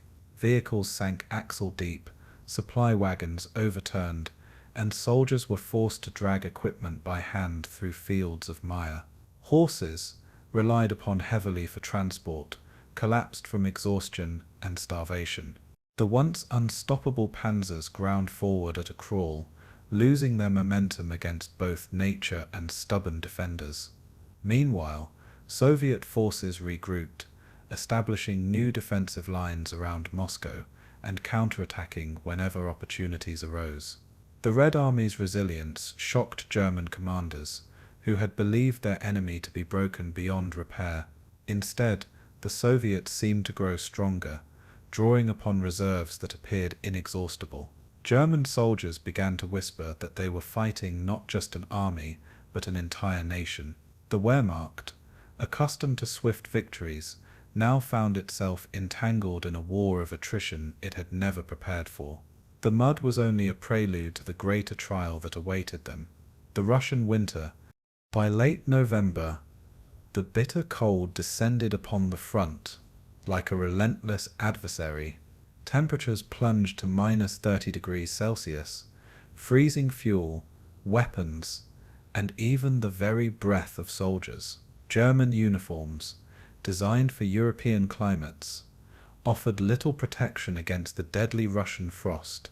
Tanks refused to start, lubricants turned to sludge, and machine guns jammed in the freezing air. Soldiers huddled in thin coats, their boots disintegrating as frostbite and disease spread like wildfire. Yet the Soviets, hardened by generations of winters, fought with renewed strength. They were equipped with fur-lined coats, felt boots and skis, allowing them to maneuver with ease through the snow. For the Germans, what was supposed to be a lightning strike had transformed into a nightmare of survival. The Wehrmacht, ill-prepared and overextended, struggled simply to stay alive in conditions that consumed men as surely as bullets. German morale withered as the snow deepened, and the myth of invincibility began to crack. The once confident march toward Moscow had become a desperate frozen crawl against an enemy growing stronger by the day. As December approached, the Soviet counteroffensive prepared to strike with overwhelming force. Unknown to the Germans, Stalin had quietly transferred divisions from Siberia, troops hardened by the brutal cold of the Far East. These fresh soldiers, led by General Georgy Zhukov, were well-trained, well-equipped, and eager to defend their homeland. On December 5, 1941, the Red Army launched a massive counterattack along a wide front. Soviet infantry, supported by tanks and artillery, surged against the frozen and exhausted German lines. For the first time since the war's beginning, the Wehrmacht found itself pushed backward in large-scale retreat. Villages that had been captured in triumph weeks earlier were now abandoned in haste, their German occupiers fleeing before relentless Soviet assaults. The retreat was chaotic, with units breaking apart, equipment left behind, and soldiers struggling to survive the deadly winter night. The shock reverberated across the German high command. Operation Typhoon had failed. The gates of Moscow remained closed, and Hitler's dream of a swift victory over the Soviet Union lay in ruins. The turning tide of the Eastern Front had begun. The Battle of Moscow was not merely a military confrontation. It was a clash of ideologies, wills, and civilizations. Hitler had promised his people that the Soviet Union would collapse like a house of cards, yet the Red Army's defense proved otherwise. The Soviet victory became a rallying cry for resistance, showing the world that Nazi Germany could be stopped. For Stalin, it was both a personal and political triumph, securing his leadership at a moment when it hung in the balance. Moscow's survival inspired hope across the Soviet Union, galvanizing millions to continue the struggle, no matter the cost. For German soldiers, the battle was a grim revelation that the war in the East would not be quick nor easy, but a brutal, grinding conflict of attrition. The frozen fields outside Moscow bore silent witness to tens of thousands of corpses, men who had believed they would be home by Christmas but never returned. The failure marked the first major defeat of the Wehrmacht, shattering the illusion of their invincibility. It was the beginning of a long and bloody reversal that would eventually carry the war back to Berlin. The Battle of Moscow had changed the course of history. In the months that followed, the scars of the battle lingered on both sides. German propaganda attempted to downplay the retreat, yet the truth was impossible to conceal from the soldiers themselves. Survivors carried with them memories of frostbite, starvation, and the bitter realization that victory in the East was far from certain. Soviet citizens, meanwhile, bore the weight of devastation, cities and villages burned, families torn apart, and countless lives lost. Yet their pride in defending Moscow gave them strength to endure the hardships that lay ahead. The Red Army, bloodied but emboldened, prepared for the long war with a newfound confidence. Internationally, the battle reverberated as a turning point, convincing many that the Soviet Union would remain a formidable ally in the fight against fascism. In hindsight, historians would view the struggle for Moscow not only as a military event, but as a symbol of resilience against tyranny. The city's survival proved that even the most powerful war machine could be stopped when confronted by determination, sacrifice, and unity. The frozen earth of Moscow held not just the dead, but the seeds of eventual victory. The war in the East was far from over, but its outcome had shifted forever. As the German armies surged across Europe, the machinery of persecution followed swiftly behind, bringing with it the systematic oppression of Jews and other targeted groups. The Nazi regime moved from scattered acts of violence to a coordinated network of control, beginning with ghettos established in cities across occupied Poland and beyond. These ghettos, often sealed off by brick walls or barbed wire, became prisons in which entire communities were confined under inhumane conditions. Families who once lived freely were forced into overcrowded apartments, stripped of possessions and subjected to starvation rations designed to weaken them slowly. Diseases such as typhus spread rapidly, feeding on malnutrition and the absence of sanitation. German authorities treated these spaces as both containment centers and staging grounds for the future deportations to come. The very act of sealing Jews into ghettos reflected the ideological framework of dehumanization, that Jewish existence itself was something to be controlled, diminished, and ultimately erased. For the victims, life shrank to survival within narrow streets, patrolled by armed guards and collaborators. Ghettos like Warsaw, Lodz, and Krakow became synonymous with despair, but also with resistance and endurance. They were the crucible in which the next phase of the Holocaust was forged. The Warsaw Ghetto, the largest of all, became the most haunting symbol of this policy, holding more than 400,000 Jews in a space meant for less than a tenth of that number. Hunger gnawed at every life, with daily bread rations often amounting to no more than a crust. Children slipped through cracks in the walls to smuggle food, risking instant execution if caught. Street corners were littered with corpses, so commonplace that passers-by walked past them with numb acceptance. German authorities maintained strict control through Jewish councils, or Judenräte, forced to implement Nazi orders under threat of collective punishment. These councils faced impossible moral dilemmas, often caught between saving lives and cooperating with deportations that sealed their people's fate. The ghetto also became a site of cultural and spiritual resilience, with underground schools, theaters, and religious gatherings sustaining a fragile sense of humanity. Secret diaries, written in fear but with determination, recorded the daily struggle, so the world might one day know what had happened. Warsaw was not unique. Every ghetto across the territories reflected the same brutal calculus of deprivation. Each one was a temporary waypoint on a journey that ended not in survival, but in extermination. The ghettos were never meant to be permanent. They were stepping stones toward death. Deportations soon became the defining feature of Nazi policy, as ghettos were liquidated and their inhabitants herded onto trains. These deportations were presented as resettlements, a cruel euphemism hiding the reality of extermination. Jews were packed into cattle cars, sometimes more than 80 to a single wagon, with no food, no water, and no ventilation.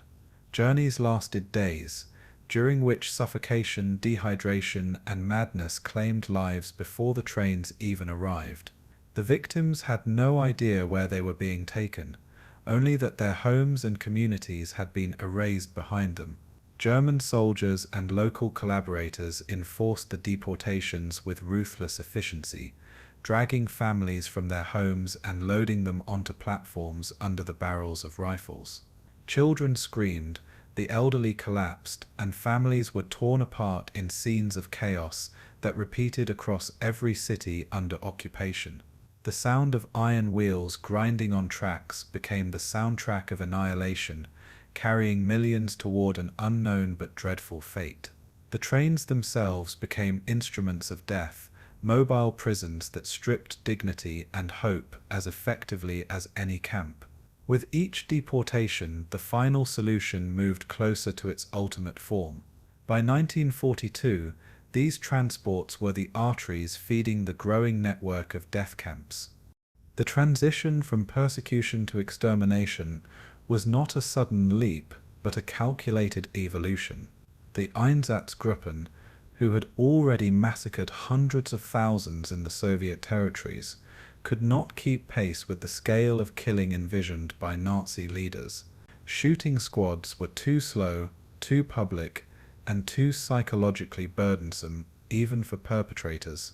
Thus the regime sought a more systematic, efficient solution to what they called the Jewish question. The ghettos and deportations provided the logistical framework for this transition, channeling populations toward central locations.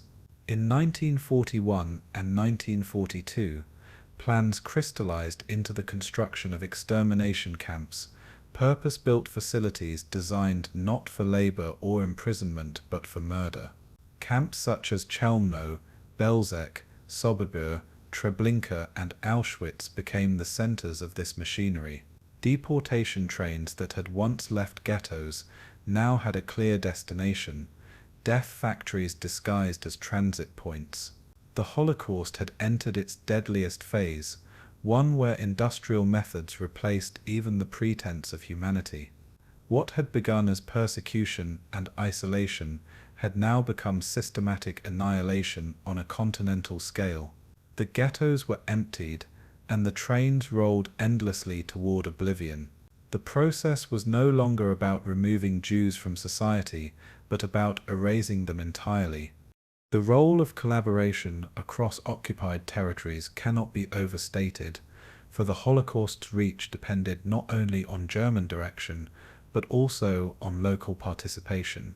In countries like Lithuania, Latvia, and Ukraine, local militias assisted in rounding up Jews, driven by anti-Semitism, opportunism, or fear. In Western Europe, collaboration took on a bureaucratic form, with governments like Vichy France and institutions like the Dutch civil service providing lists of Jews and logistical support for deportations. Policemen, railway workers, and municipal officials all became cogs in the machinery of genocide, sometimes willingly, sometimes reluctantly. Yet without their cooperation, the German apparatus would have struggled to function at such efficiency.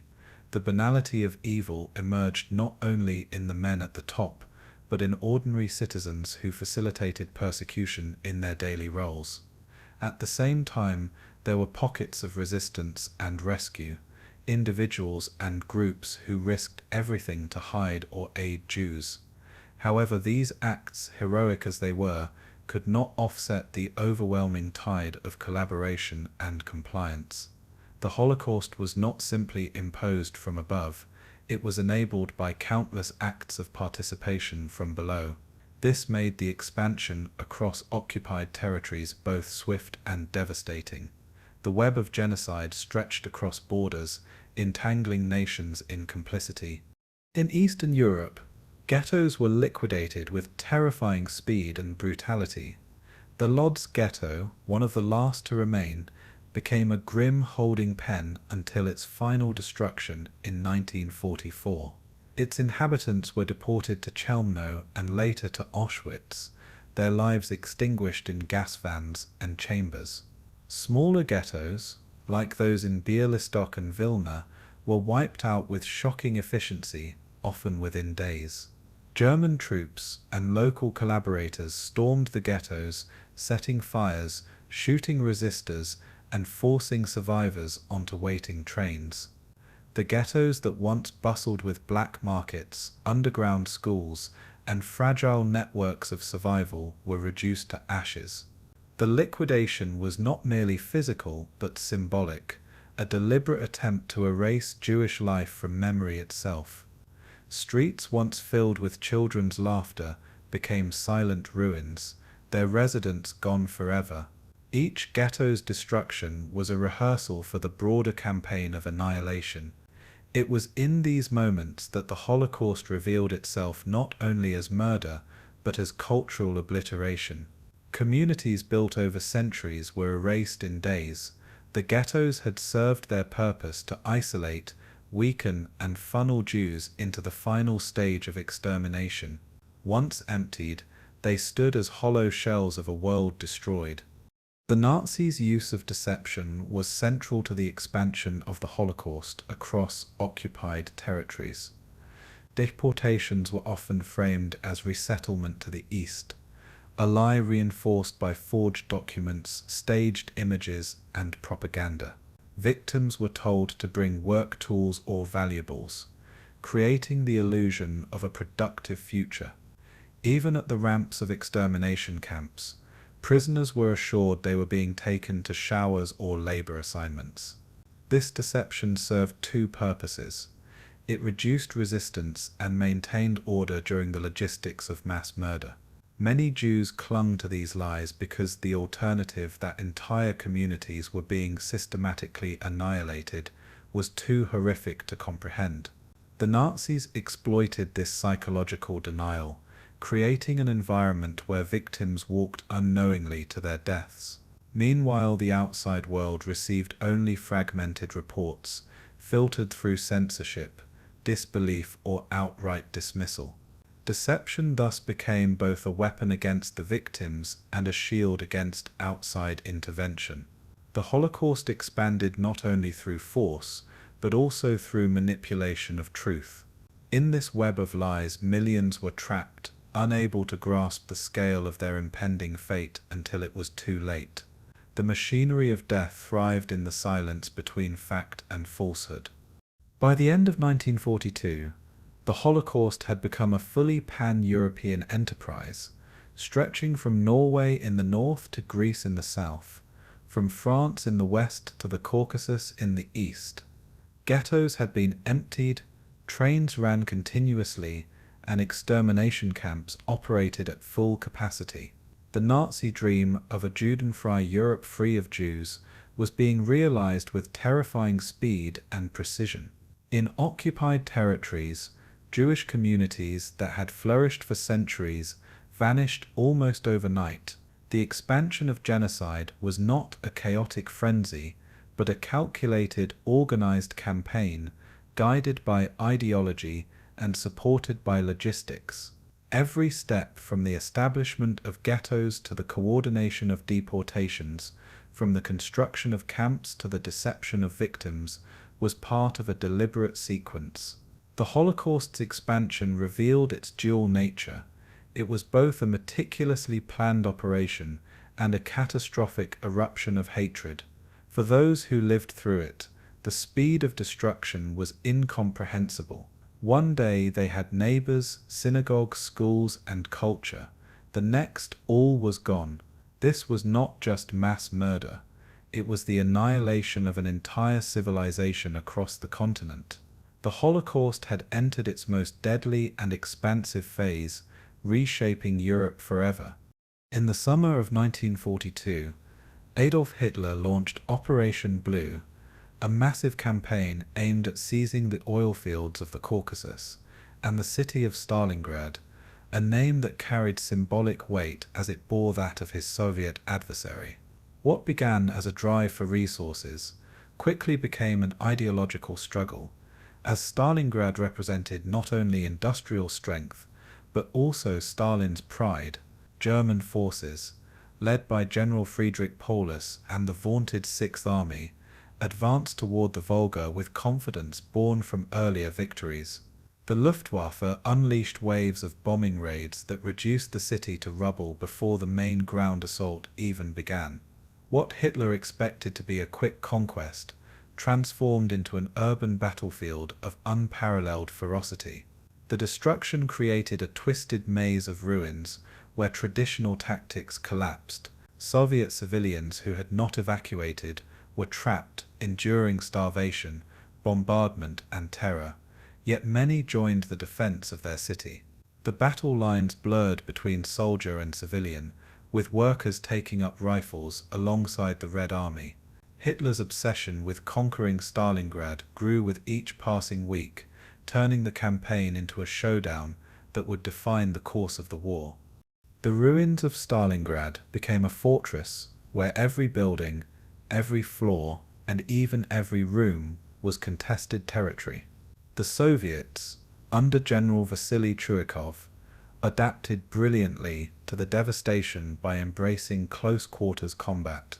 Known as Rattenkrieg, or Rat War, this brutal style of fighting meant soldiers engaged in hand-to-hand combat in basements, stairwells, and shattered factories. Artillery and tanks, so decisive in open terrain, became nearly useless amid the debris. German units, trained for mobile warfare, found themselves bogged down in bloody attritional battles where progress was measured in meters. Soviet snipers, such as the famed Vasily Zaitsev, turned the city's ruins into killing grounds, targeting officers and sowing fear. The Red Army also held key strongpoints like the tractor factory, the grain elevator, and Pavlov's house, each defended with almost suicidal determination. Night and day blended together as firefights erupted without warning, and soldiers lived like shadows in a city of ghosts. For every street captured by the Germans,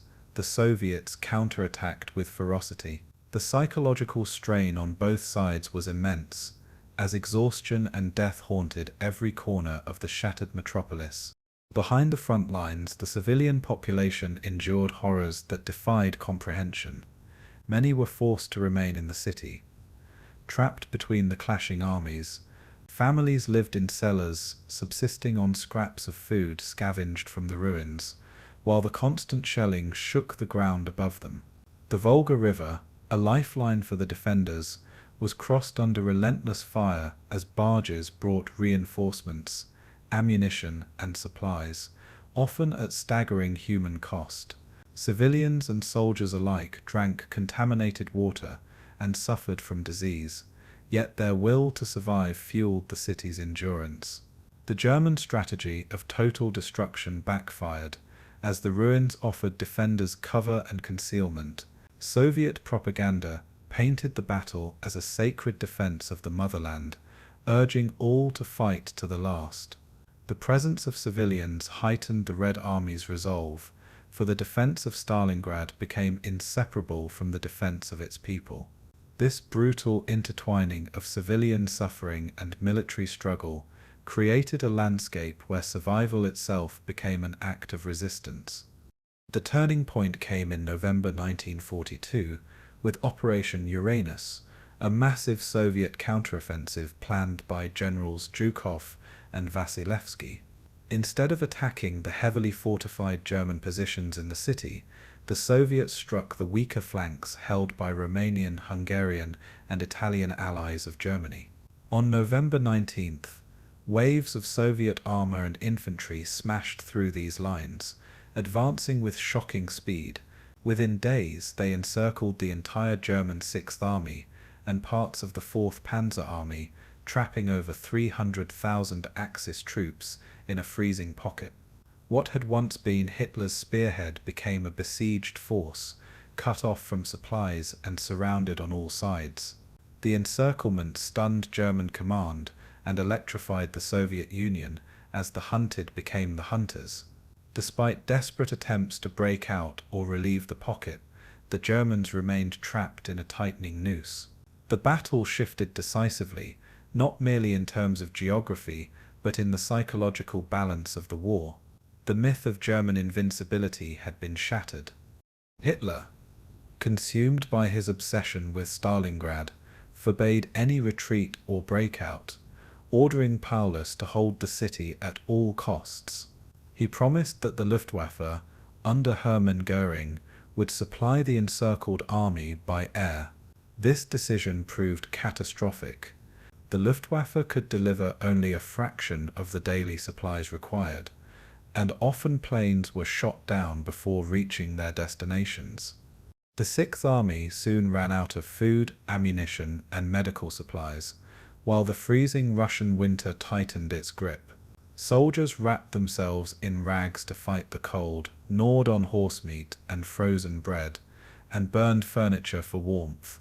Disease spread through the ranks, and morale collapsed as men realized no rescue was coming. The once proud Wehrmacht was reduced to scavenging for survival, while the Soviets tightened their stranglehold with relentless bombardments and assaults. Each passing day drained the Sixth Army's strength, turning them from conquerors into captives of their own commander's hubris. Hitler's refusal to allow withdrawal sealed their fate. By January 1943, the German Sixth Army was disintegrating. Soviet forces launched Operation Ring, a final offensive designed to crush the encircled enemy.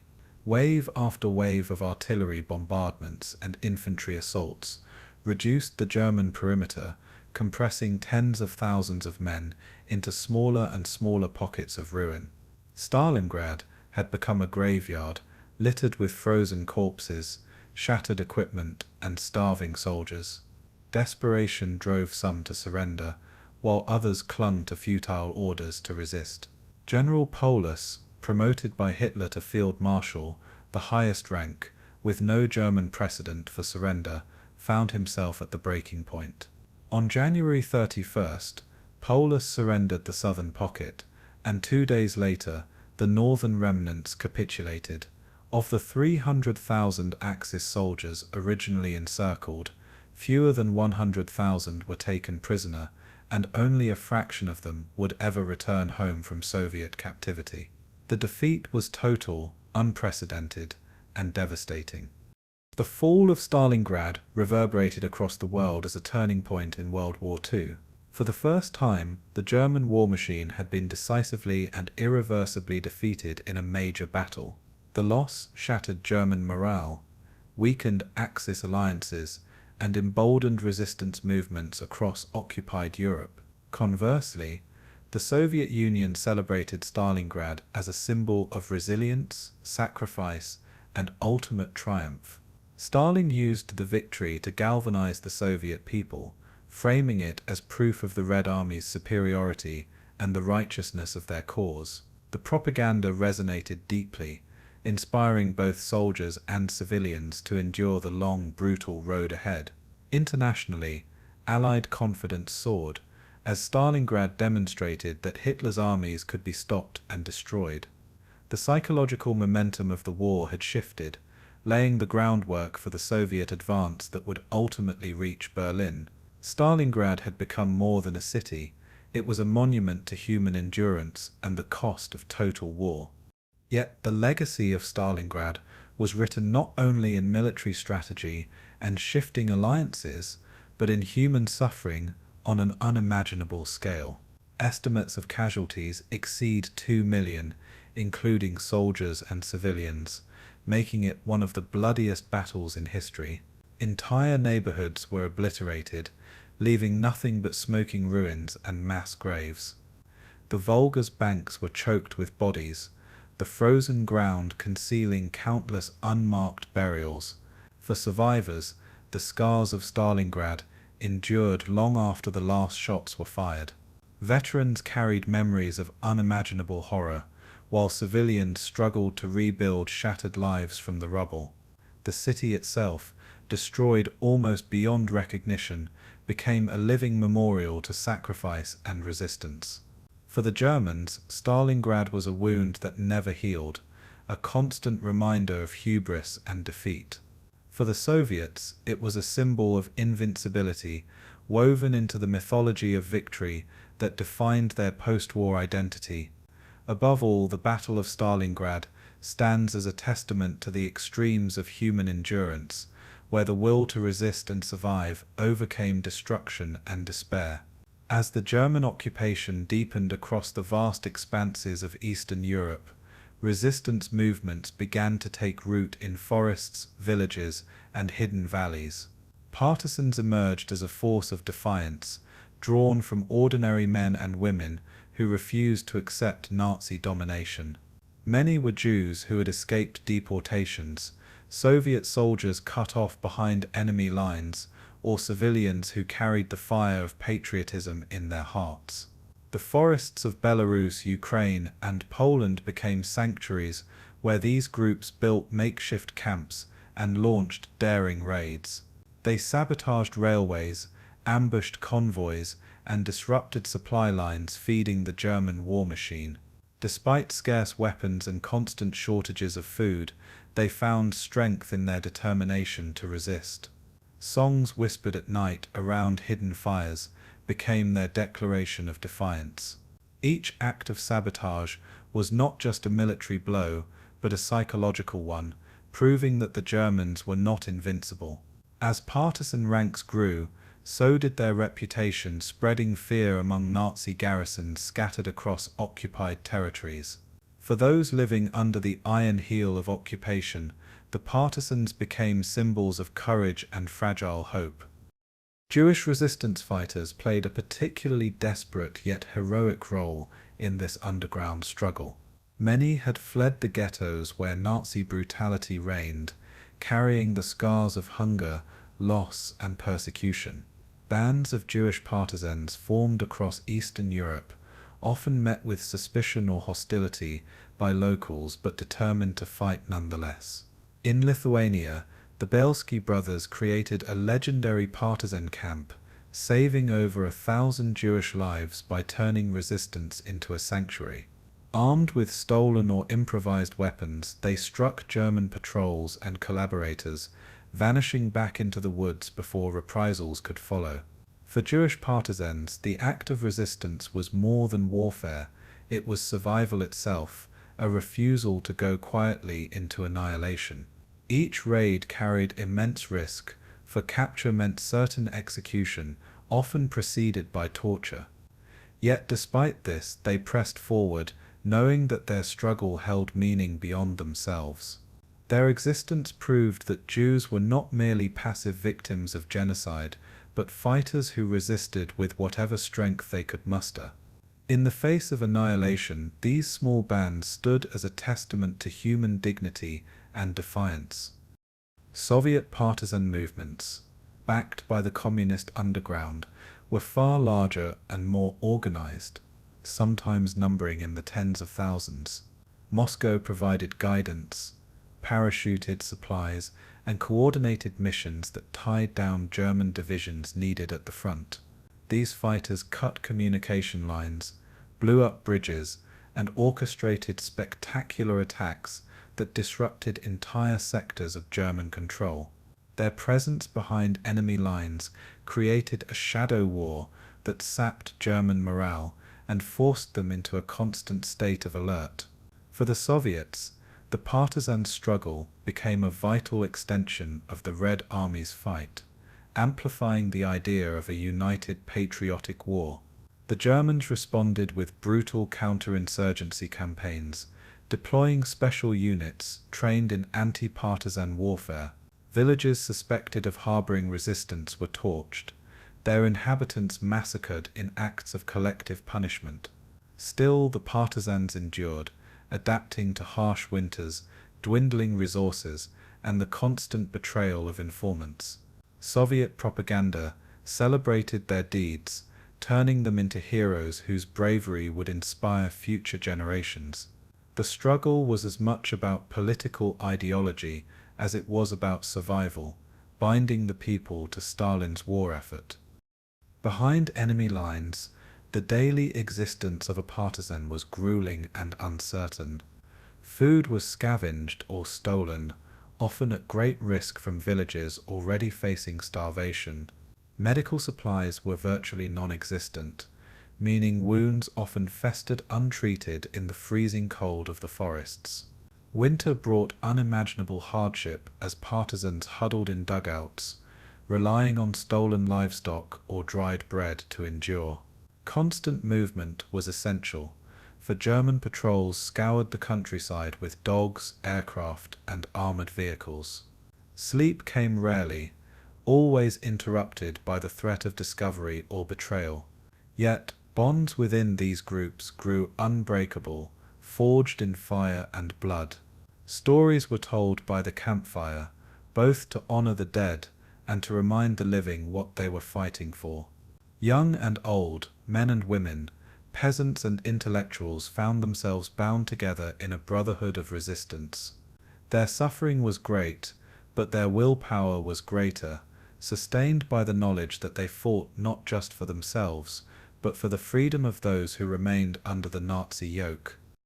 The Nazi response to partisan activity was swift and merciless, embodying the regime's doctrine of collective punishment. Villages accused of aiding partisans were burned to the ground, with entire populations slaughtered in retribution. The massacre at Katyn in Belarus, where German forces annihilated every man, woman, and child, stood as a chilling example of this policy. Civilians were caught in a vice, facing death from both sides, execution by Germans for aiding partisans, or punishment by partisans for collaborating with the occupiers. The Nazis viewed the civilian population as expendable, treating them as tools to instill fear and compliance.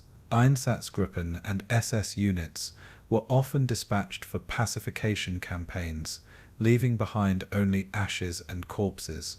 These reprisals were designed to break the will of resistance by making the cost unbearable, but often they had the opposite effect. Each atrocity deepened the hatred and steeled the resolve of those still alive to fight. For survivors, joining the Partisans became not just an act of resistance, but a desperate bid for revenge. The war in the forests thus became one of terror and counter-terror, a cycle of violence that scarred the land. Despite the overwhelming odds, partisan successes grew in scale and impact as the war dragged on. Trains carrying supplies to the Eastern Front were derailed with increasing frequency, creating shortages for German troops locked in brutal battles. Large-scale sabotage campaigns, coordinated with Soviet offensives, struck deep behind German lines, crippling the flow of reinforcements and ammunition. In Ukraine and Belarus, entire rail networks were disrupted in 1943, forcing the Wehrmacht to divert soldiers and resources desperately needed at the front. As German fortunes waned, desertion among collaborators increased, swelling partisan ranks with those disillusioned by Nazi promises. Women played crucial roles as couriers, nurses, and sometimes fighters, proving indispensable to the survival of these underground armies. Radio operators, hidden in the wilderness, maintained lifelines to Moscow, guiding supplies and providing vital intelligence. The scale of their achievements transformed the partisan movement from scattered bands into a significant military force. They became the invisible army behind the Soviet war effort, grinding down the occupiers day by day. Their story remains one of persistence, courage, and an unyielding faith that tyranny could be resisted. Yet, the partisan struggle was not without its moral complexities and controversies. In some areas, partisans clashed with local populations, requisitioning food by force or carrying out executions of suspected traitors. The chaos of occupation blurred lines between heroism and desperation, as survival often demanded harsh choices. Some partisan groups were accused of brutality against civilians, sowing fear even among those they claimed to protect. Political divisions also fractured resistance movements, with nationalist groups in Poland, Ukraine, and the Baltic states sometimes clashing with Soviet-backed fighters. The war within a war created tensions that would echo long after the guns fell silent. Nonetheless, the partisans' contribution to the defeat of Nazi Germany cannot be denied. Their presence behind enemy lines forced the Wehrmacht to fight on two fronts, one visible and one hidden in the shadows. Though not always noble, their struggle reflected the brutal realities of total war. It was a world where morality was constantly tested, and survival often demanded the unimaginable. These contradictions remind us that resistance was as complex as it was heroic, shaped by the harshest circumstances in modern history. By the war's end, the partisans had written themselves into the epic story of the Eastern Front, their sacrifices etched into the memory of nations. Soviet propaganda elevated them to near-mythic status, celebrating their courage as a pillar of victory.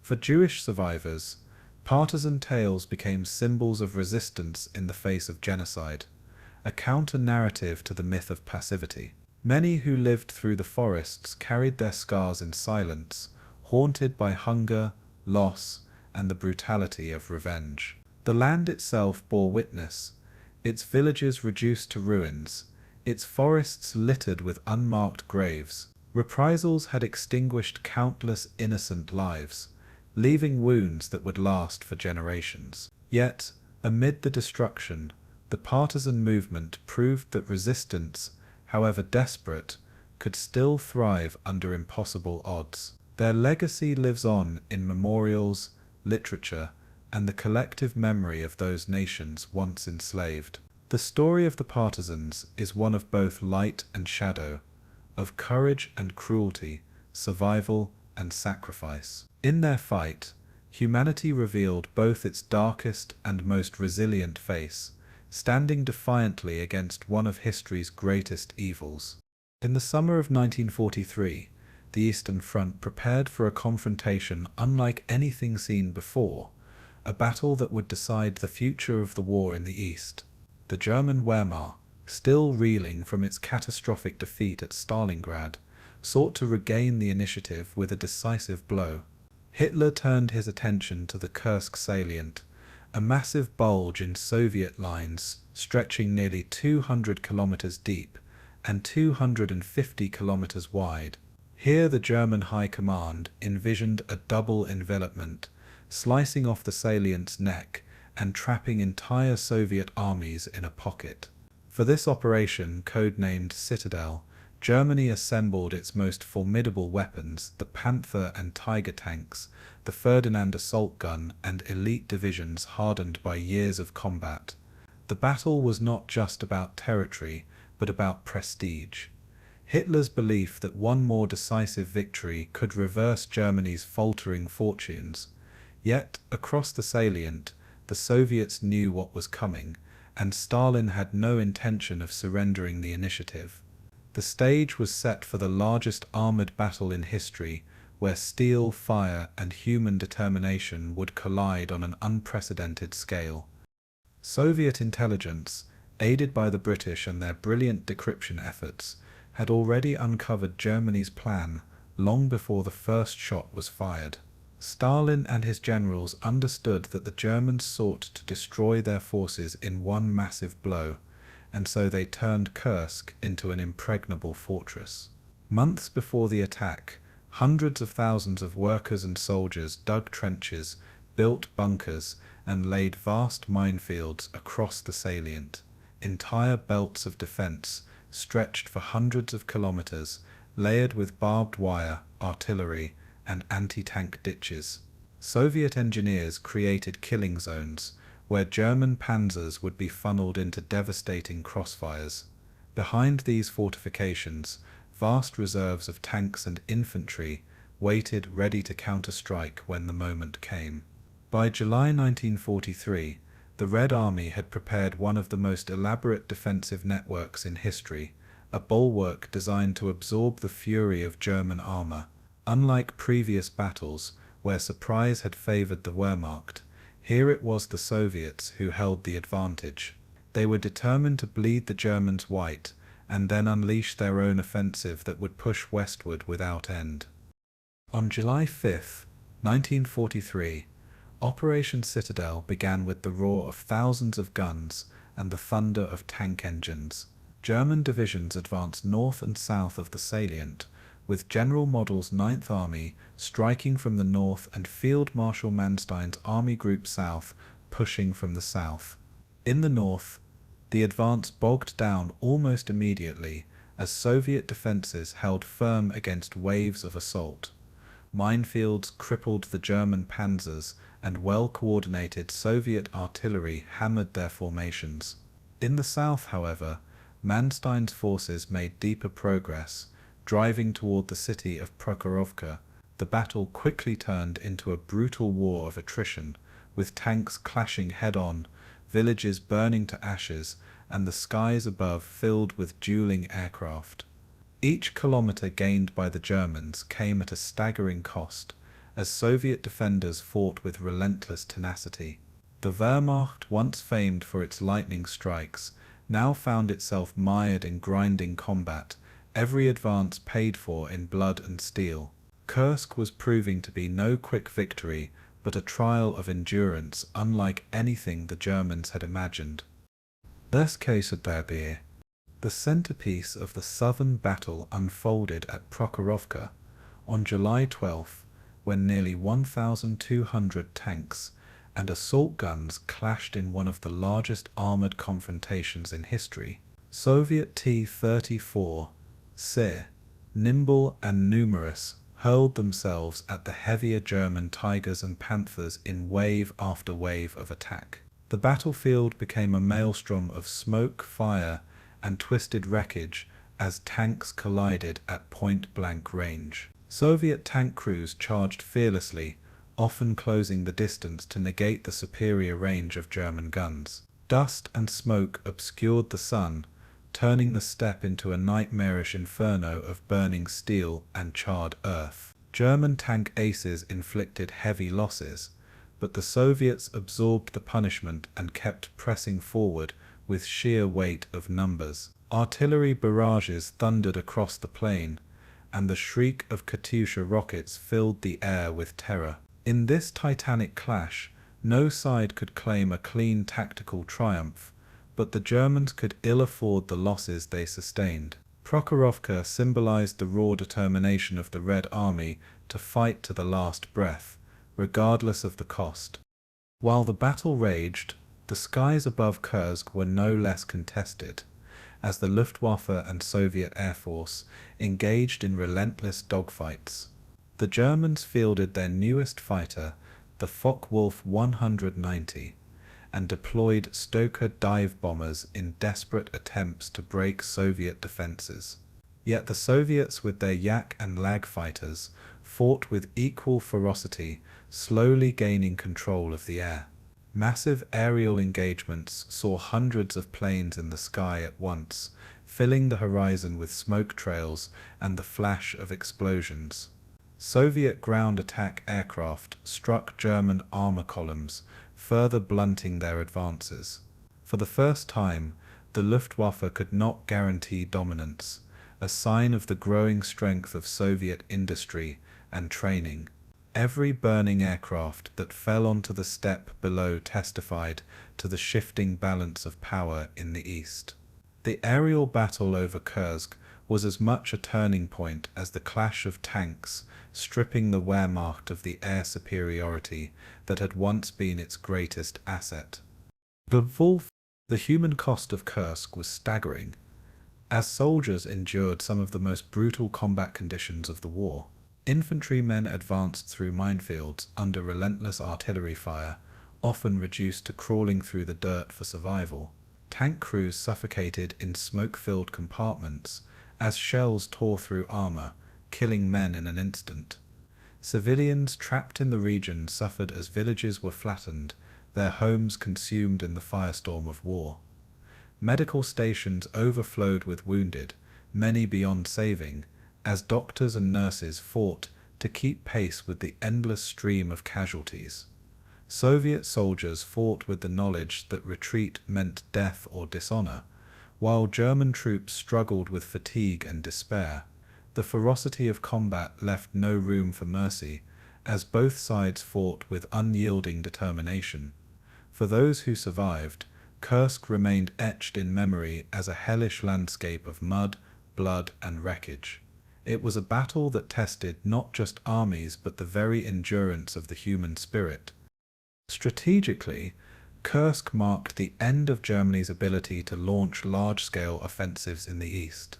The Wehrmacht had thrown its finest divisions and newest weapons into the fray, only to be repelled with devastating losses. Hitler, frustrated and impatient, called off the operation on July 17th, fearing Allied landings in Italy and the strain on German reserves. The Soviets, seizing the moment, launched counteroffensives on both flanks, driving the Germans back and reclaiming vast territories. From this point onward, the Red Army would hold the initiative, pressing relentlessly westward toward Berlin. Kursk shattered the myth of German invincibility, proving that the Soviet Union not only could withstand the Wehrmacht, but could defeat it decisively. The balance of power had shifted irreversibly, with the Soviets now dictating the tempo of the war. For Germany, the failure at Kursk was a turning point from which recovery would never come. In the aftermath, Kursk entered history as the clash that sealed the fate of the Eastern Front. The largest tank battle ever fought, it symbolized the collision of two vast war machines at their peak, with the Soviet Union emerging stronger than ever. The wreckage of thousands of tanks and planes littered the battlefield, grim monuments to the scale of destruction. Survivors carried the scars of fire and steel, their stories retold as epic tales of endurance and sacrifice. For the Soviets, Kursk was celebrated as a triumph of preparation, resilience, and collective will. For the Germans, it was a bitter lesson in the limits of power and the consequences of underestimating an enemy. The steppe, once fertile farmland, had been transformed into a graveyard of armies, a place where the tide of war finally turned for good.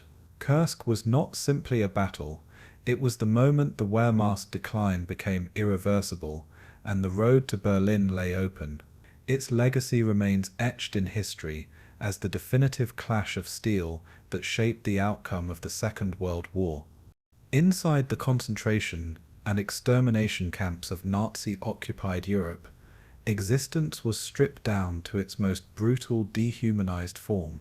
From the moment prisoners arrived, their identities were erased, names replaced by tattooed numbers, hair shaved, belongings confiscated. The rhythm of life was dictated by the shrill whistles of guards and the barking orders of SS overseers. Days began before dawn, with roll calls that could last for hours, as prisoners stood in freezing temperatures or sweltering heat. Those too weak to stand often collapsed, only to be beaten or shot in full view of others. Starvation rations of watery soup and a crust of bread provided barely enough sustenance to keep bodies alive, let alone perform grueling labor. Work itself was designed to exhaust, humiliate, and kill, whether hauling stones, digging ditches, or toiling in factories for the Nazi war effort. Disease spread rapidly in overcrowded barracks, where lice, dysentery, and typhus thrived. Survival was never guaranteed. Each day was a gamble between life and death. For many, the camps represented a descent into a world where suffering was both systematic and unending. Food was perhaps the most powerful weapon of control, wielded by the Nazis, and hunger became the constant companion of every prisoner. Daily rations amounted to as little as 300 to 500 calories, insufficient for even the weakest human activity. A piece of moldy bread might have to be shared among several prisoners, while the watery soup often contained little more than potato peels. Malnutrition quickly ravaged bodies, leading to sunken cheeks, swollen bellies, and weakened limbs. Prisoners became obsessed with food, dreaming about it, bargaining over it, and even stealing scraps, despite the deadly risk. The Nazis knew hunger destroyed morale and eroded the will to resist, making it an effective tool of domination. Those who collapsed from weakness were often deemed unfit for labor and sent to the gas chambers or executed on the spot. Hunger turned comrades against one another, creating desperate rivalries within the barracks. Yet, at the same time, acts of sharing, a hidden crust, a smuggled potato, became powerful symbols of humanity. The battle for food defined daily existence in the camps, leaving scars on both body and soul. Forced labor was another cornerstone of camp life, designed to serve the Reich's economy while simultaneously destroying its victims. Camps like Auschwitz became hubs of industrial exploitation, supplying factories such as IG Farben with cheap, expendable labor. Prisoners worked long hours under brutal conditions, hauling bricks, mining coal, constructing roads, or assembling war materials. The tasks were deliberately backbreaking, often performed without adequate tools, clothing, or rest. Those unable to meet quotas were beaten, humiliated, or selected for execution. Labor battalions returned each night to the barracks as walking skeletons, their strength consumed by the endless cycle of work and starvation. Guards treated human beings as if they were no more than beasts of burden, replaceable and disposable. Death rates in labor details were staggering, with thousands perishing weekly from exhaustion, disease, or outright murder. Even when prisoners produced tangible results, the Nazis viewed their lives as expendable, ensuring that survival depended less on effort and more on sheer chance. For the inmates, labor was both punishment and slow execution, a methodical draining of life force under the guise of productivity. Medical experiments conducted within the camps exposed another layer of Nazi cruelty, cloaked in pseudoscience and devoid of ethics. Prisoners were subjected to freezing experiments to simulate conditions faced by German pilots, often left naked in icy water until death. Others endured high-altitude trials, locked in low-pressure chambers to test the effects of oxygen deprivation. At Auschwitz, Dr. Joseph Mengele performed grotesque experiments on twins, injecting chemicals, performing unnecessary surgeries, and mutilating bodies in the name of racial science. Women were sterilized using radiation or chemical injections, part of the broader Nazi program to prevent undesirable reproduction. Survivors of these experiments carried lifelong injuries, disfigurements, and trauma, while countless others died in agony on operating tables. The SS doctors documented their findings with clinical precision, treating human suffering as data points in warped scientific reports. These acts revealed the chilling depths to which ideology could corrupt medicine, transforming healers into executioners. For the victims, the camps became laboratories of terror, where their bodies were used, discarded, and erased as though they had never existed. Disease flourished in the cramped, unsanitary conditions of the barracks, claiming lives by the thousands. Lice spread typhus epidemics that swept through entire blocks of prisoners, leaving corpses piled high before cremation. Dysentery weakened inmates further, as clean water was non-existent and latrines overflowed into living spaces. Medical treatment was either absent or cruelly inadequate, with prisoners receiving aspirin for pneumonia or being experimented on instead of healed. The SS often quarantined infected blocks, not to save lives, but to let disease run its course as a method of population control.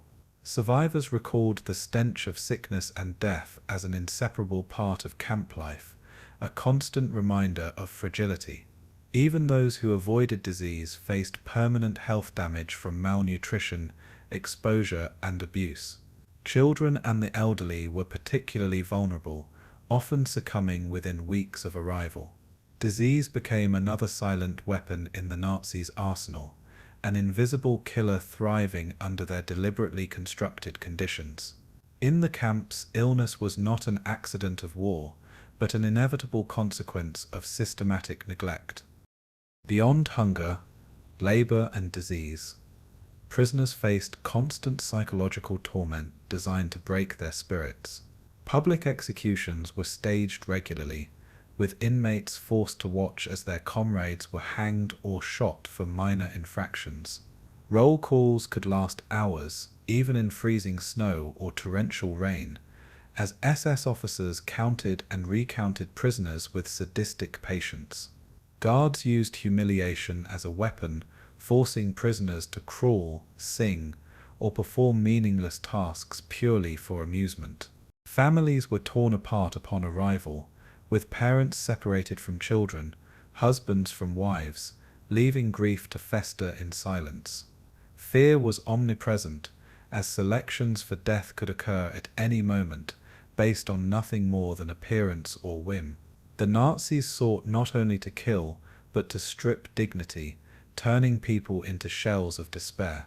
Yet within this world of cruelty, small acts of resistance, secret prayers, whispered songs, or smuggled notes kept alive the embers of humanity. The camps were places of both ultimate dehumanization and quiet defiance. Survival meant not only enduring the body's torment, but preserving fragments of the soul. Mendes. Despite the overwhelming machinery of death, prisoners forged bonds of solidarity that became lifelines amidst despair. In barracks filled with suffering, strangers became family, offering comfort and protection to one another. Religious leaders held secret services, reciting prayers in hushed tones, even as the SS threatened punishment. Underground resistance movements smuggled information, sabotaged work details, and even plotted escapes, though success was rare. Women in the camps often shared food and clothing, sustaining one another through unimaginable hardship. Children, though robbed of innocence, sometimes found surrogate parents among fellow inmates who refused to let them face horror alone. Cultural memory was preserved through secret writing, drawings, and even songs, smuggled from camp to camp as testaments to survival. These acts of defiance may not have stopped the killing, but they preserved dignity in the face of annihilation. The human spirit, though battered, refused to vanish entirely. Life inside the camps was not only a story of suffering, but also of endurance, of a refusal to let cruelty erase every trace of humanity. So, ultimately, life and death in the camps were determined less by chance than by a system engineered for annihilation. Every aspect of existence, from food to labor, from medicine to punishment, was structured to reduce people to numbers, to erase identity, and to hasten death. For millions, survival was impossible, as the machinery of genocide consumed lives daily in gas chambers, firing squads, and starvation blocks. Yet the testimonies of survivors ensure that the camps are remembered not only as places of death, but as arenas of resistance, memory, and unyielding witness. Each number tattooed on an arm, each diary smuggled, each whispered story became a defiance against oblivion. The camps represented the darkest capabilities of humankind, but also the resilience that endured against them. In telling these stories, history preserves the humanity the Nazis tried so hard to destroy. Life and death in the camps were not merely a tragedy of the past, they remain a warning etched into the conscience of the world. The camps stand as silent monuments to suffering, endurance, and the unbreakable will to survive against impossible odds. By the summer of 1944, the tide of war on the Eastern Front had shifted irreversibly. The Red Army, hardened by years of brutal conflict, was now equipped with better tanks, artillery, and aircraft, while its soldiers carried the bitter memory of villages destroyed and families slaughtered by the Nazi occupiers. Stalin, sensing the opportunity for decisive victory, prepared to unleash Operation Bagration, a massive offensive named after an 18th-century Georgian general. Its goal was nothing less than the destruction of Germany's Army Group Center, the backbone of Hitler's eastern defenses. Meticulous planning involved deception operations, including Maskirovka, designed to convince the Germans that the main Soviet attack would strike further south. Meanwhile, supply depots were stocked, and tens of thousands of partisans were mobilized behind German lines. On June 22, 1944, exactly 3 years after Operation Barbarossa, the Soviet offensive began. It was not merely an attack but a thunderclap of vengeance that would reshape the balance of power in Eastern Europe. The Red Army was no longer fighting for survival, it was now on the road to Berlin. The opening blows of Operation Bagration fell like a hammer upon unsuspecting German positions. Soviet artillery, firing in unison, pounded trenches, bunkers and command posts in a barrage that lasted hours and turned the earth into a blazing inferno. Armored spearheads surged forward, exploiting weak points in the German defenses. The Wehrmacht, already stretched thin and starved of reserves, was caught unprepared by the scale and ferocity of the Soviet assault. Entire German divisions were shattered within days, their command structures collapsing under the weight of the offensive. Hitler's insistence on holding ground at all costs proved disastrous, as commanders were forbidden to retreat or maneuver flexibly. The Red Army's coordination between tanks, infantry, and air support demonstrated a maturity forged from earlier defeats. As breakthroughs widened, Soviet forces encircled pockets of German troops who faced annihilation or capture.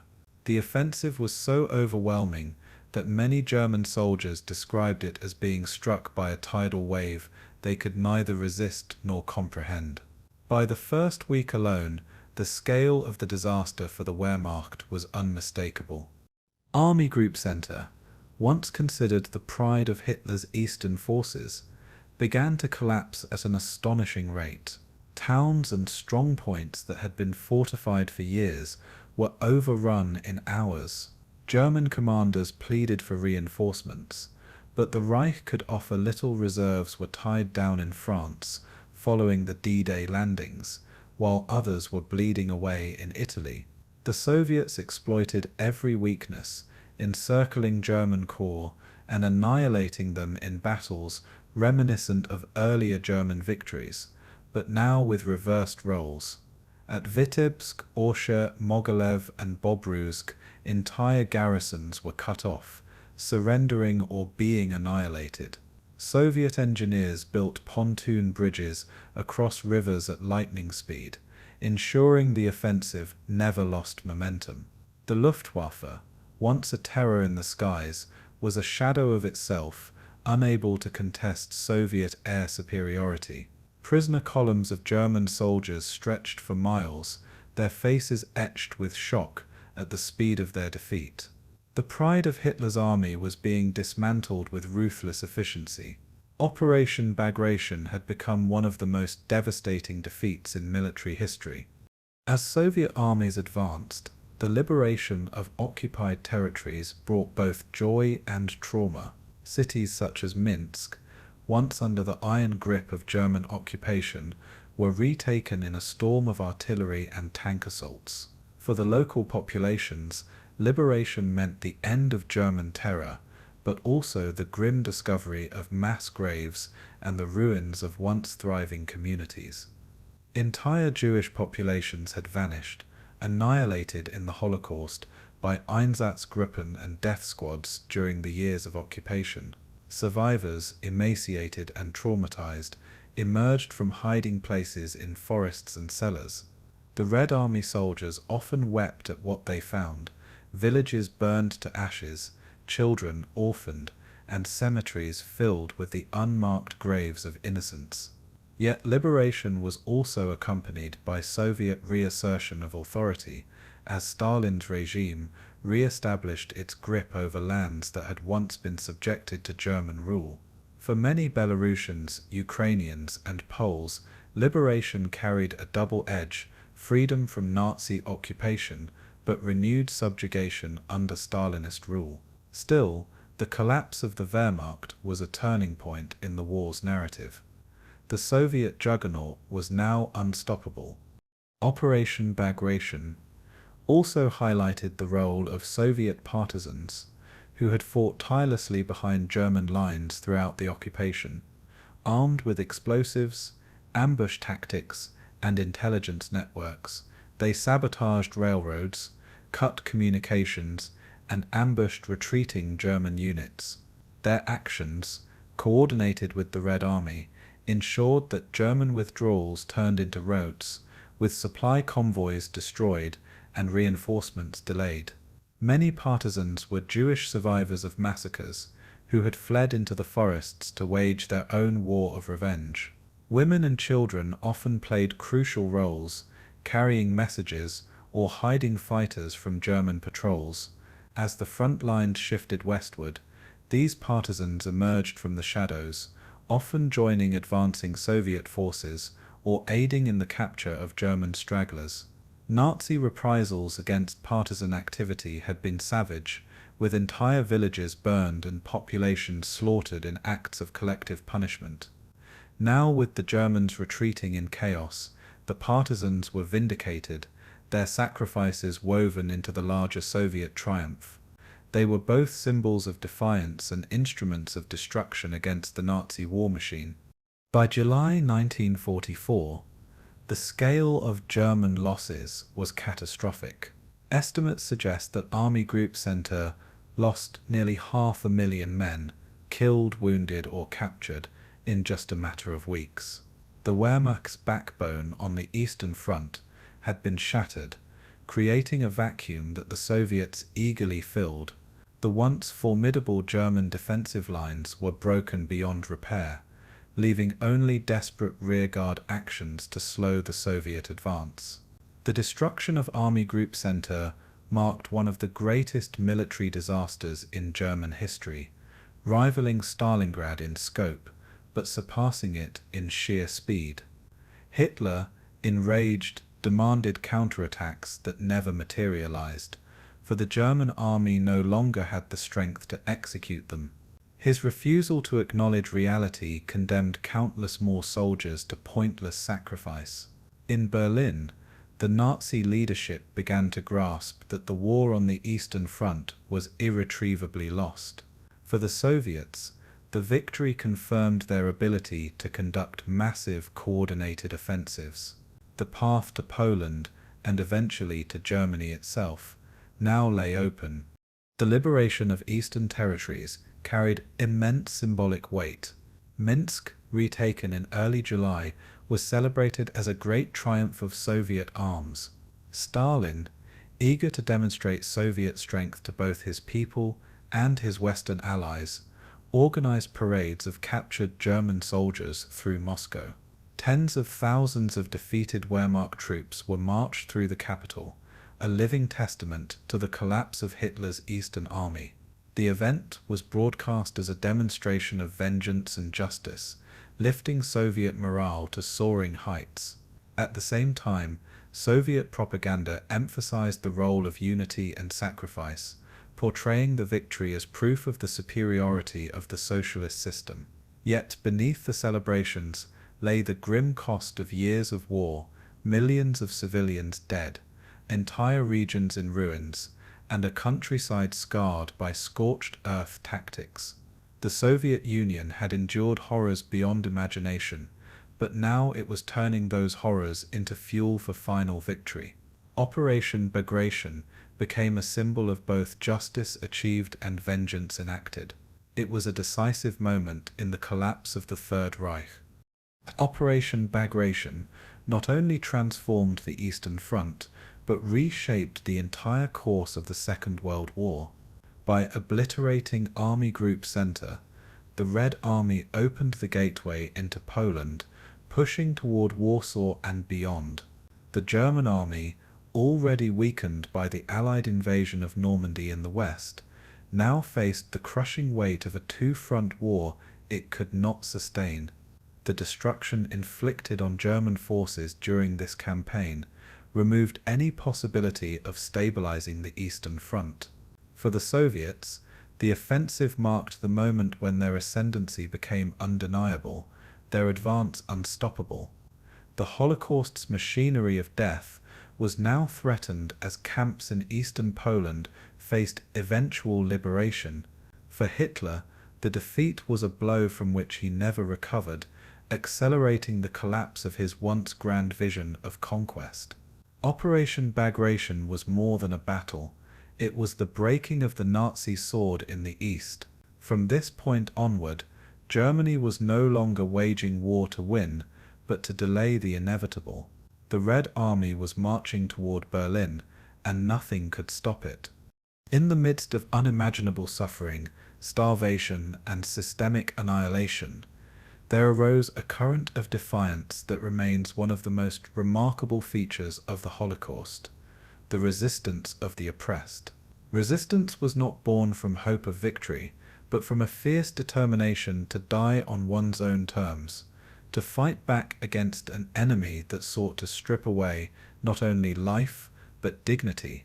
Across ghettos, concentration camps, and even within the shadow of extermination sites, individuals organized in secrecy smuggled weapons and whispered plans of revolt. The Nazi system was designed to crush the spirit, to pit people against each other through hunger, fear, and terror, but the human will to resist persisted.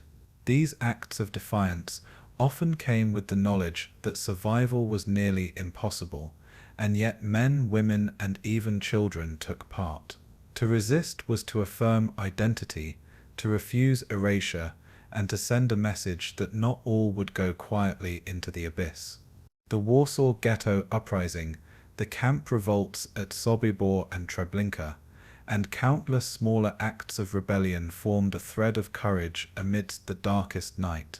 This was resistance in its purest form, born not of strategy, but of the unyielding human spirit. The Warsaw Ghetto Uprising of April 1943 remains the most iconic example of Jewish resistance during the Holocaust.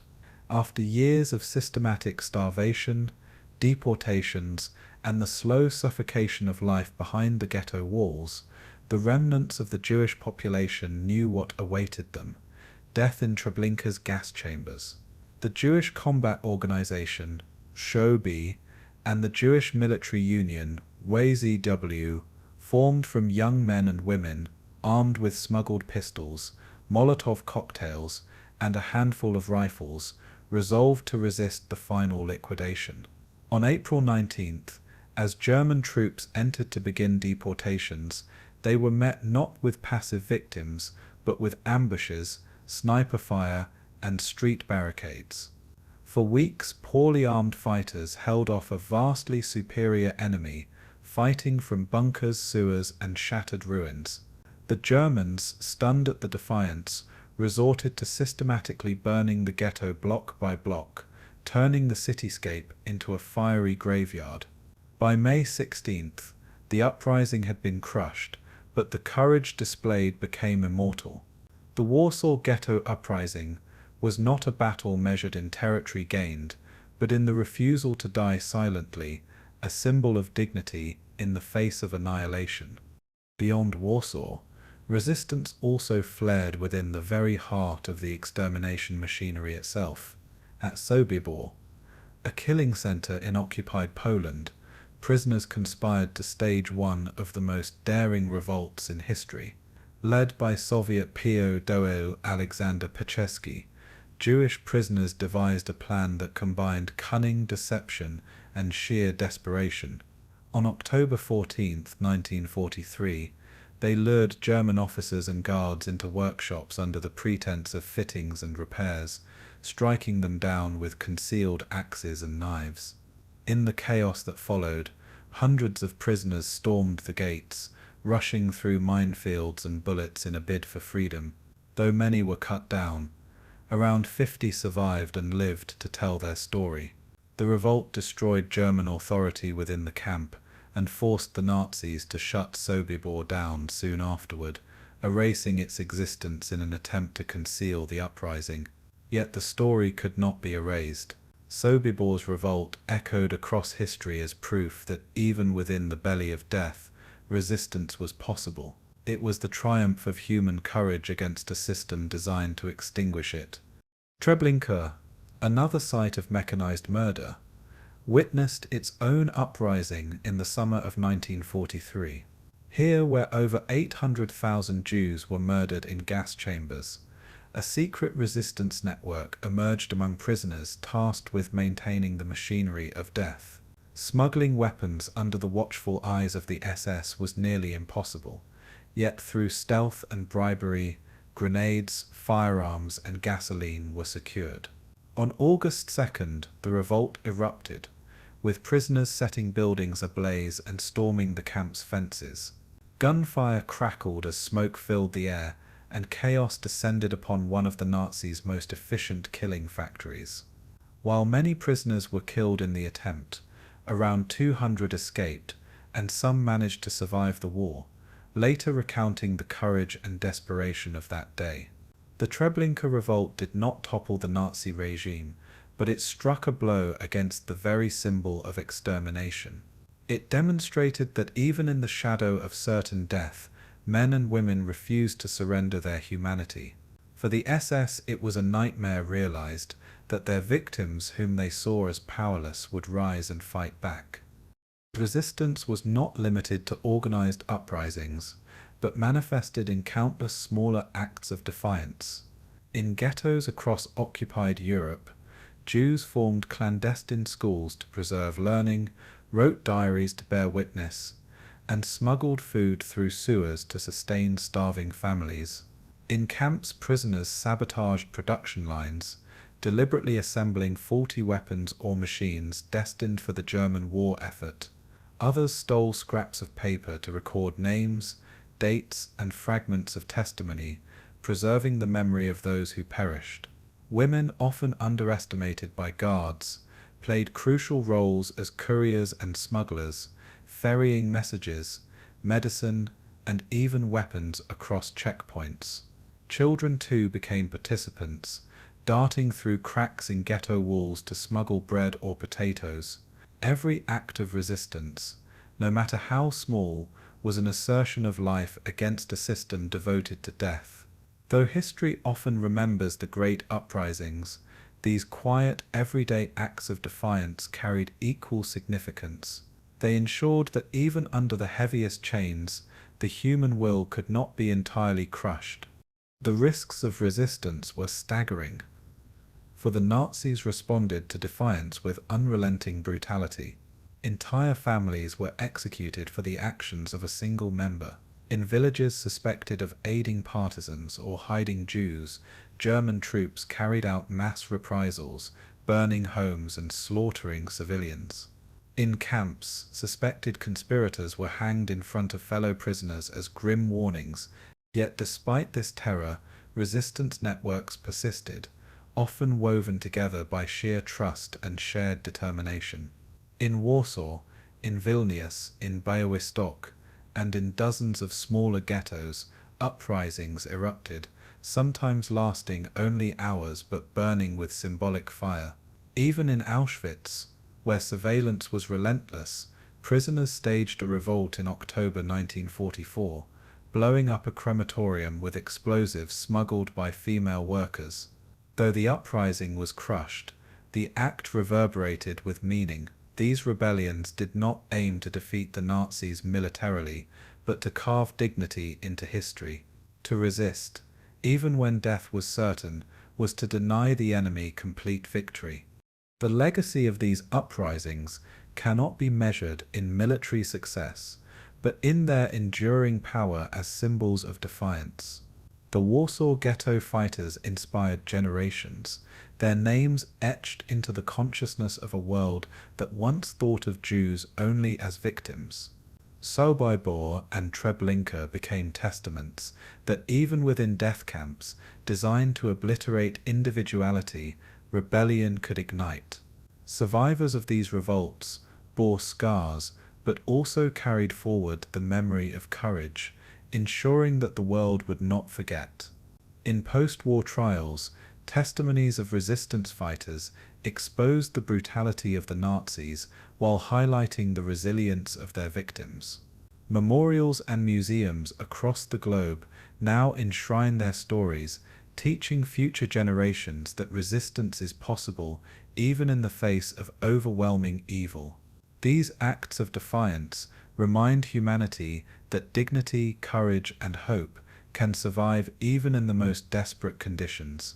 They stand as proof that while the Nazis sought to destroy, their victims also created legacies of strength and heroism. In the end, the resistance and uprisings of the Holocaust were not about changing the course of the war, but about affirming humanity in a world stripped of it. They were desperate cries against annihilation, final declarations that their lives had meaning beyond death. Whether through the gunfire of Warsaw's fighters, the flames of Treblinka, or the sabotage of a camp prisoner tightening a bolt incorrectly, resistance carried a universal message. It was an act of defiance against dehumanization, a refusal to be reduced to numbers on a transport list or ashes in a crematorium. It spoke across generations, reminding us that even in systems built on cruelty, the human spirit retains an ember of fire. That ember ignited in ghettos and camps, flickering against overwhelming darkness, and though many perished, the flame endures. Resistance and uprisings of the Holocaust remain among the most poignant testimonies to the will to fight for life and dignity. In remembering them, we honor not just the victims but the fighters who chose defiance over silence. As the tide of war turned against Nazi Germany in 1944 and 1945, the Allies advanced relentlessly from both east and west, closing in on the crumbling Reich. For the SS, The approaching armies posed not only a military threat, but also the danger of exposing the atrocities committed in the camps. In response, Heinrich Himmler and other Nazi leaders ordered the evacuation of concentration camps, seeking to conceal evidence and prevent prisoners from falling into Allied hands alive. These evacuations quickly transformed into what became known as the Death Marches, journeys of unimaginable cruelty that stretched across frozen landscapes, muddy roads, and shattered towns. Prisoners, already emaciated and weakened by years of starvation and abuse, were driven into columns and forced to walk for miles without food, water, or shelter. Guards shot anyone who collapsed or fell behind, leaving trails of bodies along the roads. These marches were not simply evacuations. They were deliberate mechanisms of extermination, extending the machinery of death beyond the camps themselves. For the victims, liberation was near, but the last stages of suffering had only just begun. The first major death marches began in the summer and autumn of 1944, as Soviet forces pushed westward after Operation Bagration shattered German defenses. Camps in Poland such as Majdanek and later Auschwitz-Birkenau were evacuated under chaotic conditions. At Auschwitz in January 1945, nearly 60,000 prisoners were forced onto the road in freezing temperatures, many without shoes or adequate clothing. Temperatures plunged to below zero, and snow covered the ground, making each step agonizing. Survivors recalled the silence punctuated only by the crack of gunfire as guards executed those unable to continue. Thousands perished before reaching railheads where cattle cars awaited, cramming the survivors into suffocating compartments for further transport deeper into the Reich. The marches symbolized the SS's determination to carry out annihilation until the very end, even as Germany itself collapsed. They showed that for the Nazis, extermination was not merely a wartime strategy, but a relentless obsession pursued to the final hour. Conditions on the death marches were deliberately brutal, ensuring that countless prisoners would never survive the ordeal. Prisoners were given little or no food, sometimes a crust of bread tossed into the column, or a sip of icy water snatched from a roadside ditch. Exhaustion, frostbite, and disease decimated the ranks as days of walking stretched into weeks. Guards forced prisoners to march in tight formations, often at speeds impossible for the starving and sick, ensuring that many collapsed. Those who fell were executed instantly, their bodies abandoned in ditches, fields, or simply left along the roadside as grim markers of the march. Civilians who witnessed the columns were often powerless, though some risked their lives to pass food or water, only to face savage reprisals from the guards. In this way, the marches became both spectacles of cruelty and warnings to local populations. Each column was a moving symbol of Nazi brutality, dragging thousands toward uncertain destinations, with death lurking at every step. One of the most infamous marches was the evacuation of Dachau in April 1945. As American forces closed in on Bavaria, thousands of prisoners were driven southward, stumbling along roads lined with the corpses of those who could not keep pace. Survivors recalled the unbearable thirst, the gnawing hunger, and the biting cold as they trudged mile after mile. The guards, themselves disorganized and desperate, took out their fear and frustration on the prisoners, beating them mercilessly. Many civilians in the towns they passed through were confronted with the horrors of the Reich for the first time, witnessing columns of skeletal figures, eyes hollow and bodies broken. The march was so deadly that it became known as the Death March from Dachau, leaving behind a trail of devastation. When American forces finally intercepted some of these columns, they found survivors barely alive, their liberation arriving at the very edge of death. The march from Dachau epitomized the cruelty of this final chapter in the Nazi reign of terror. From the camps in the east, particularly Auschwitz, Gross Rosen, and Stutthof. Prisoners were marched westward, toward camps in Germany such as Buchenwald, Flossenburg, and Ravensbrück. These camps, already overcrowded and undersupplied, became inundated with new arrivals, spreading disease and accelerating death rates. Prisoners who survived the marches often found no relief, only more suffering upon arrival. In Buchenwald, for instance, thousands arrived in early 1945, only to be packed into barracks overflowing with lice, typhus, and despair. For the SS, the marches served multiple purposes, slowing the advance of evidence, maintaining a dwindling labor force, and fulfilling the ideological mission of extermination. Yet the sheer chaos of collapsing German infrastructure made many marches disorganized, with guards themselves uncertain where to take their prisoners. The result was confusion, desperation, and mass death, as countless lives were extinguished in what became a final phase of the Holocaust. These westward marches left scars across the European landscape, scars that would remain long after the war. For those trapped in the death marches, survival depended on a combination of endurance, chance, and occasional acts of compassion.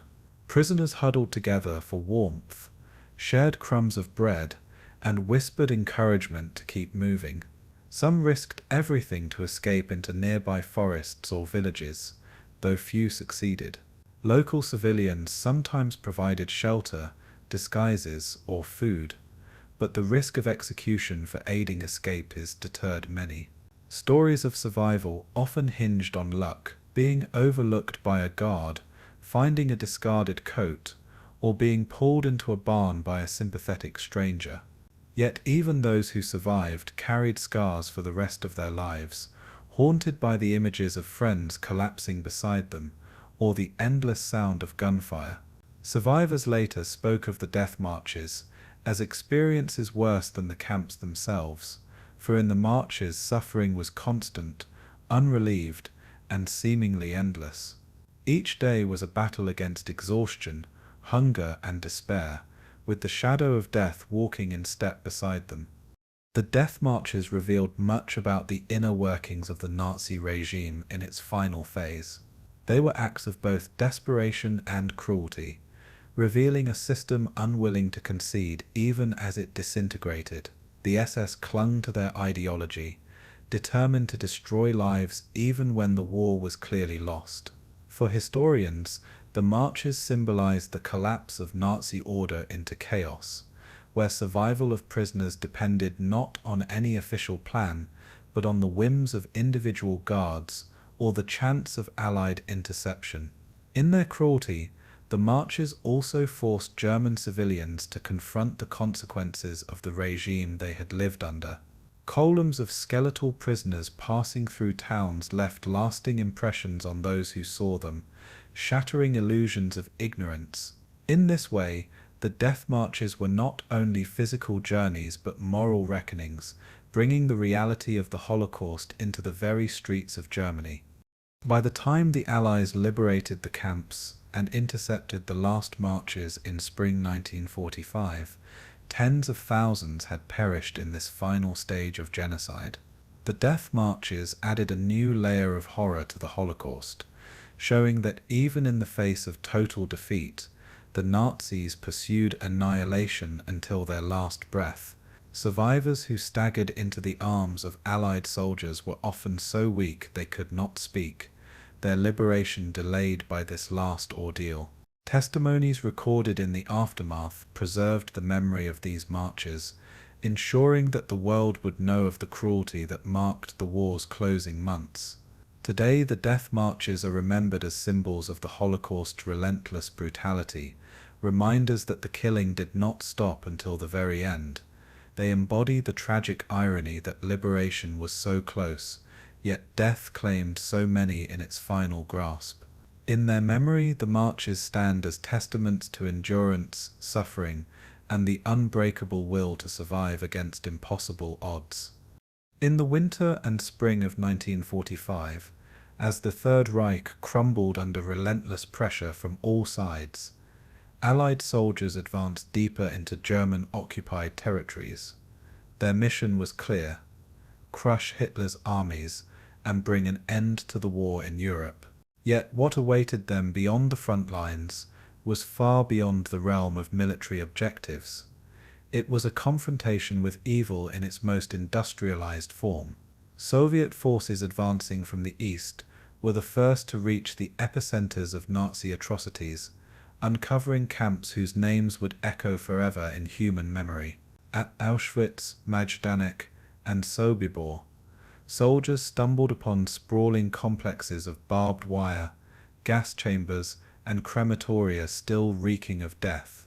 Emaciated survivors, many reduced to little more than living skeletons, staggered toward their liberators in disbelief. Allied troops, hardened by years of battle, found themselves weeping at the sight. The Holocaust, once whispered about in reports, now revealed itself in full, undeniable reality. Liberation was not only a military victory, it was the shattering unveiling of truth. When Soviet troops liberated Auschwitz on January 27, 1945, they encountered scenes that defied comprehension. Hundreds of skeletal survivors, too weak to leave, huddled in filthy barracks, many unable to recognize that their torment was truly ending. Warehouses were filled with mountains of human hair, eyeglasses, children's shoes, and battered suitcases, the belongings of those who had been murdered. Soldiers also found detailed Nazi records, documenting the extermination with cold precision. The chilling evidence spoke of a machinery designed not only to kill, but to erase entire communities. The sight of crematoria still standing, with ashes scattered around them, left the Soviets stunned. News of Auschwitz's liberation quickly spread worldwide, but the full horror was almost too immense to grasp. Each liberated camp confirmed suspicions, silenced deniers, and revealed the abyss of human cruelty. Auschwitz became the enduring symbol of the Holocaust, a monument to the victims and a reminder of what hatred unchecked can achieve. Liberation meant survival, but it also meant bearing witness. While the Soviets uncovered Auschwitz in the east, American troops moving through Germany began to encounter their own grim discoveries. On April 4, 1945, the U.S. 4th Armored Division liberated Ohrdruf, a subcamp of Buchenwald. What they found stunned them. Piles of corpses stacked like firewood, torture rooms, and survivors who bore scars of starvation and beatings. General Dwight D. Eisenhower, upon visiting Ohrdruf, ordered extensive documentation, photographs, and testimonies. He insisted that the atrocities be recorded beyond dispute, fearing that future generations might dismiss them as exaggerations. His words would prove prophetic. In the days that followed, American forces liberated Buchenwald, Dachau, and countless other camps, each one unveiling another layer of horror. The soldiers often forced nearby German civilians to walk through the camps, compelling them to see what had been happening in their midst. These confrontations not only liberated prisoners, but exposed the world to a darkness many had refused to believe existed on such a scale. In April 1945, British forces advancing into northern Germany reached Bergen-Belsen, a camp without gas chambers, but notorious for mass death through starvation and disease. What awaited them was a scene of living hell. Thousands of unburied bodies lay scattered across the grounds, while over 60,000 survivors, most too weak to stand, suffered from typhus, dysentery, and malnutrition. The stench of decay hung thick in the air. The British, unprepared for the scale of suffering, rushed to provide medical aid, food, and sanitation. Yet despite their efforts, thousands more died in the days following liberation, their bodies too frail to recover even after rescue. Film crews documented the scene, ensuring that the horrors of Bergen-Belsen would be etched into the public consciousness. British soldiers burned down the camp to halt the spread of disease, leaving only ashes as a testimony. The images of Bergen-Belsen, of hollow-eyed survivors and endless rows of corpses, shocked the world and shattered any illusions about the Holocaust. The survivors themselves faced an agonizing path after liberation. Many were too ill to grasp freedom, their bodies unable to process normal food after years of deprivation. Doctors set up emergency hospitals, but medical science of the time was often helpless in the face of such extreme conditions. Families had been shattered, homes destroyed, and entire communities erased. Displaced persons camps were created across Europe to house survivors who had nowhere to return. For many, the question loomed how to live after surviving the unthinkable. Some longed to rebuild their lives in their homelands, but anti-Semitism remained rampant in post-war Europe. Others dreamed of emigrating to America, to Palestine, to anywhere that might offer safety and dignity. Liberation was not the end of suffering, but the beginning of a new, uncertain struggle. Survivors carried memories that could never be erased, memories that would haunt them for the rest of their lives. Yet in their survival they also carried testimony, an unbroken chain of witness against forgetting. The documentation of liberation became as vital as the act itself. Allied commanders understood that what they had uncovered transcended war. It was a crime against humanity of unparalleled magnitude. Film crews and photographers recorded every detail, capturing skeletal survivors, piles of bodies, and the instruments of murder. Journalists wrote vivid reports, while soldiers' letters home described scenes that words could scarcely convey. The Nuremberg trials would later rely heavily on this evidence, presenting films shot at liberated camps as irrefutable proof. Survivors gave testimony, often reliving unbearable trauma to ensure the truth was preserved. Liberation thus became a moral as well as a military moment, the confrontation of the free world with the abyss into which Europe had fallen. It demanded remembrance, justice, and a reckoning with how such crimes had been allowed to occur. The visual record ensured that the Holocaust could never be dismissed as rumor or propaganda. Liberation turned memory into history, binding the world to remember. For the liberating soldiers, the experience left permanent scars. Men hardened by years of combat confessed that nothing had prepared them for the horror of the camps. Some vomited at the sight of stacked corpses, others wept openly as survivors clung to them in desperation. Many felt a profound rage at the perpetrators, an anger that deepened when they confronted captured SS guards.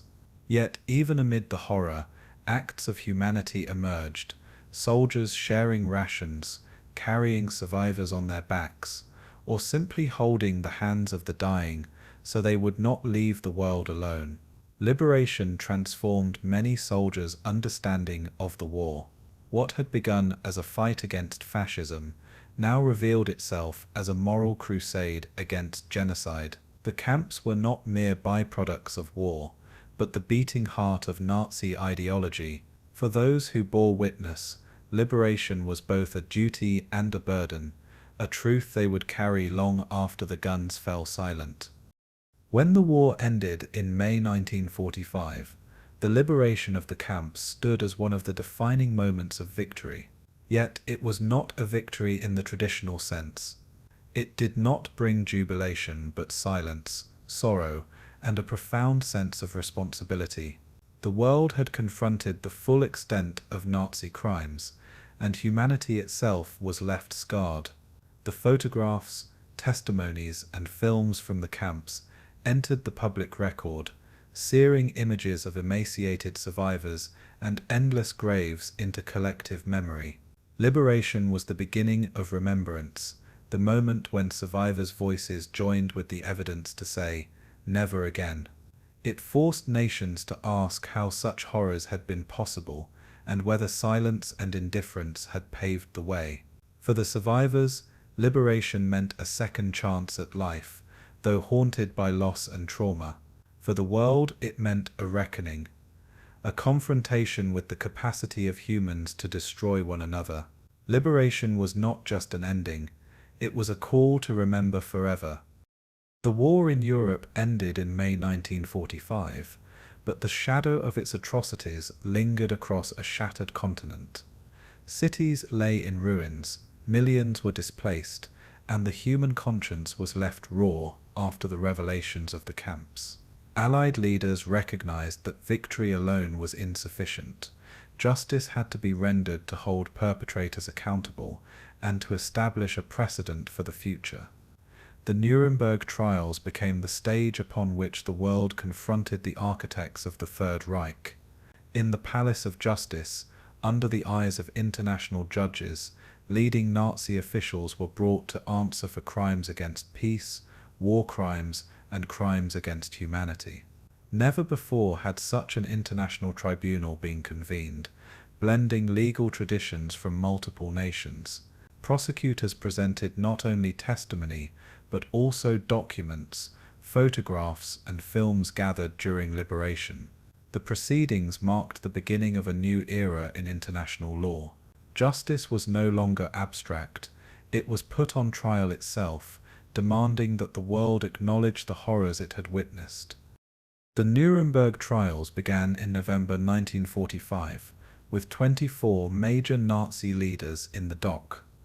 Among them were Hermann Göring, Rudolf Hess, and Joachim von Ribbentrop, each accused of complicity in unleashing war and orchestrating genocide. The courtroom was a place where the unimaginable had to be transformed into legal argument, where atrocities were laid bare not only for judgment but for history. Survivors and liberators gave testimony, their words painting vivid pictures of starvation, gas chambers, and mass shootings. Evidence included meticulous Nazi records that catalogued deportations and killings with chilling precision. The prosecutors sought to dismantle the defense of obedience to orders, making clear that moral responsibility could not be abandoned to hierarchy. The defendants attempted defiance, denial, and rationalization, but the evidence was overwhelming. In October 1946, verdicts were delivered, 12 sentenced to death, 7 to prison terms, and 3 acquitted. Nuremberg had declared that leaders would be held accountable for crimes against humanity. Justice had spoken, though imperfectly, in the language of law. The trials extended beyond Nuremberg, as additional proceedings targeted industrialists, doctors, and officials who had enabled the machinery of murder. The so-called doctor's trial exposed gruesome medical experiments inflicted on camp prisoners, from freezing tests to poison injections. The judge's trial revealed the corruption of law under Nazism, where courts had legitimized persecution and execution. Industrialists from companies like IG Farben and Krupp were tried for exploiting slave labor and profiting from genocide. These trials underscored that guilt did not rest solely with political leaders, but also with those who enabled and sustained the regime. Though not all sentences satisfied survivors or the public, the message was unmistakable. Complicity carried responsibility. These trials expanded the scope of accountability, foreshadowing later efforts to prosecute crimes against humanity in conflicts around the world. Justice was slow, often uneven, but it planted seeds for a new global standard. The world had begun the painful process of confronting collective guilt and complicity. For the survivors, justice was only one part of the aftermath. Displacement became the defining reality of post-war life for millions across Europe. Cities had been flattened by bombing, entire villages erased, and vast swaths of population uprooted by war and persecution. For Holocaust survivors, the question of home was particularly cruel. Many returned to find their towns destroyed, their families murdered, and their neighbors hostile. Pogroms erupted even after the war, most infamously in Kielce, Poland, in 1946, reminding survivors that anti-Semitism had not died with the Nazis. Displaced persons camps were established across the Allied zones, housing not only Jews but also Poles, Ukrainians, and countless others uprooted by war.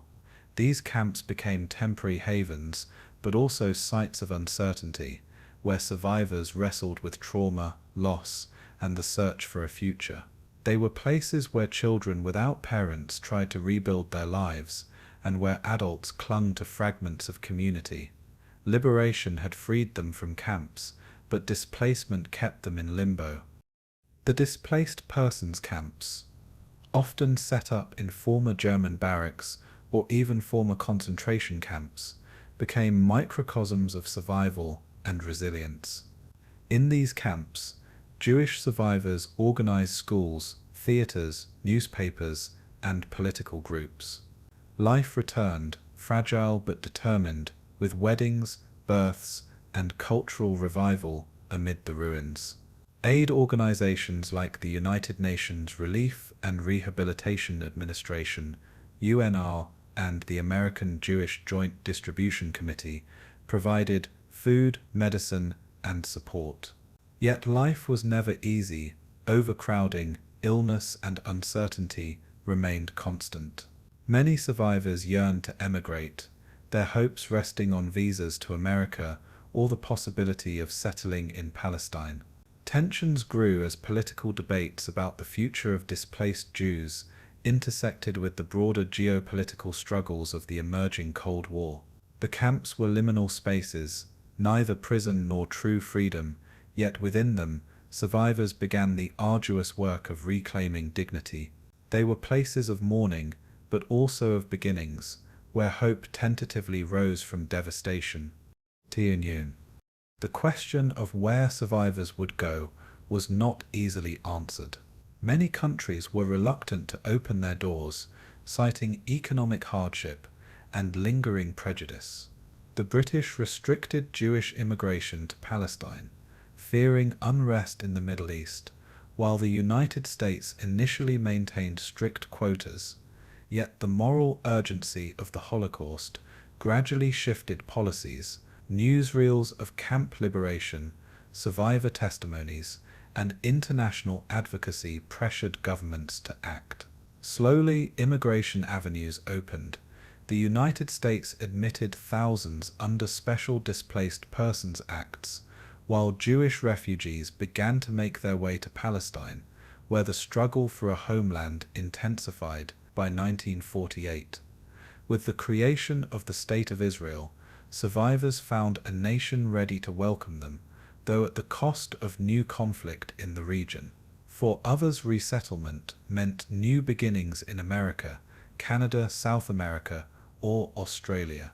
Wherever they went, survivors carried their scars, but also the determination to rebuild. The Jewish diaspora entered a new chapter, forged in fire but reaching toward renewal. Rebuilding lives was a monumental challenge, marked by both resilience and unrelenting grief. Survivors sought to recreate families, though the losses often felt insurmountable. Many carried deep psychological trauma, nightmares, depression, and survivor's guilt that shaped their post-war existence.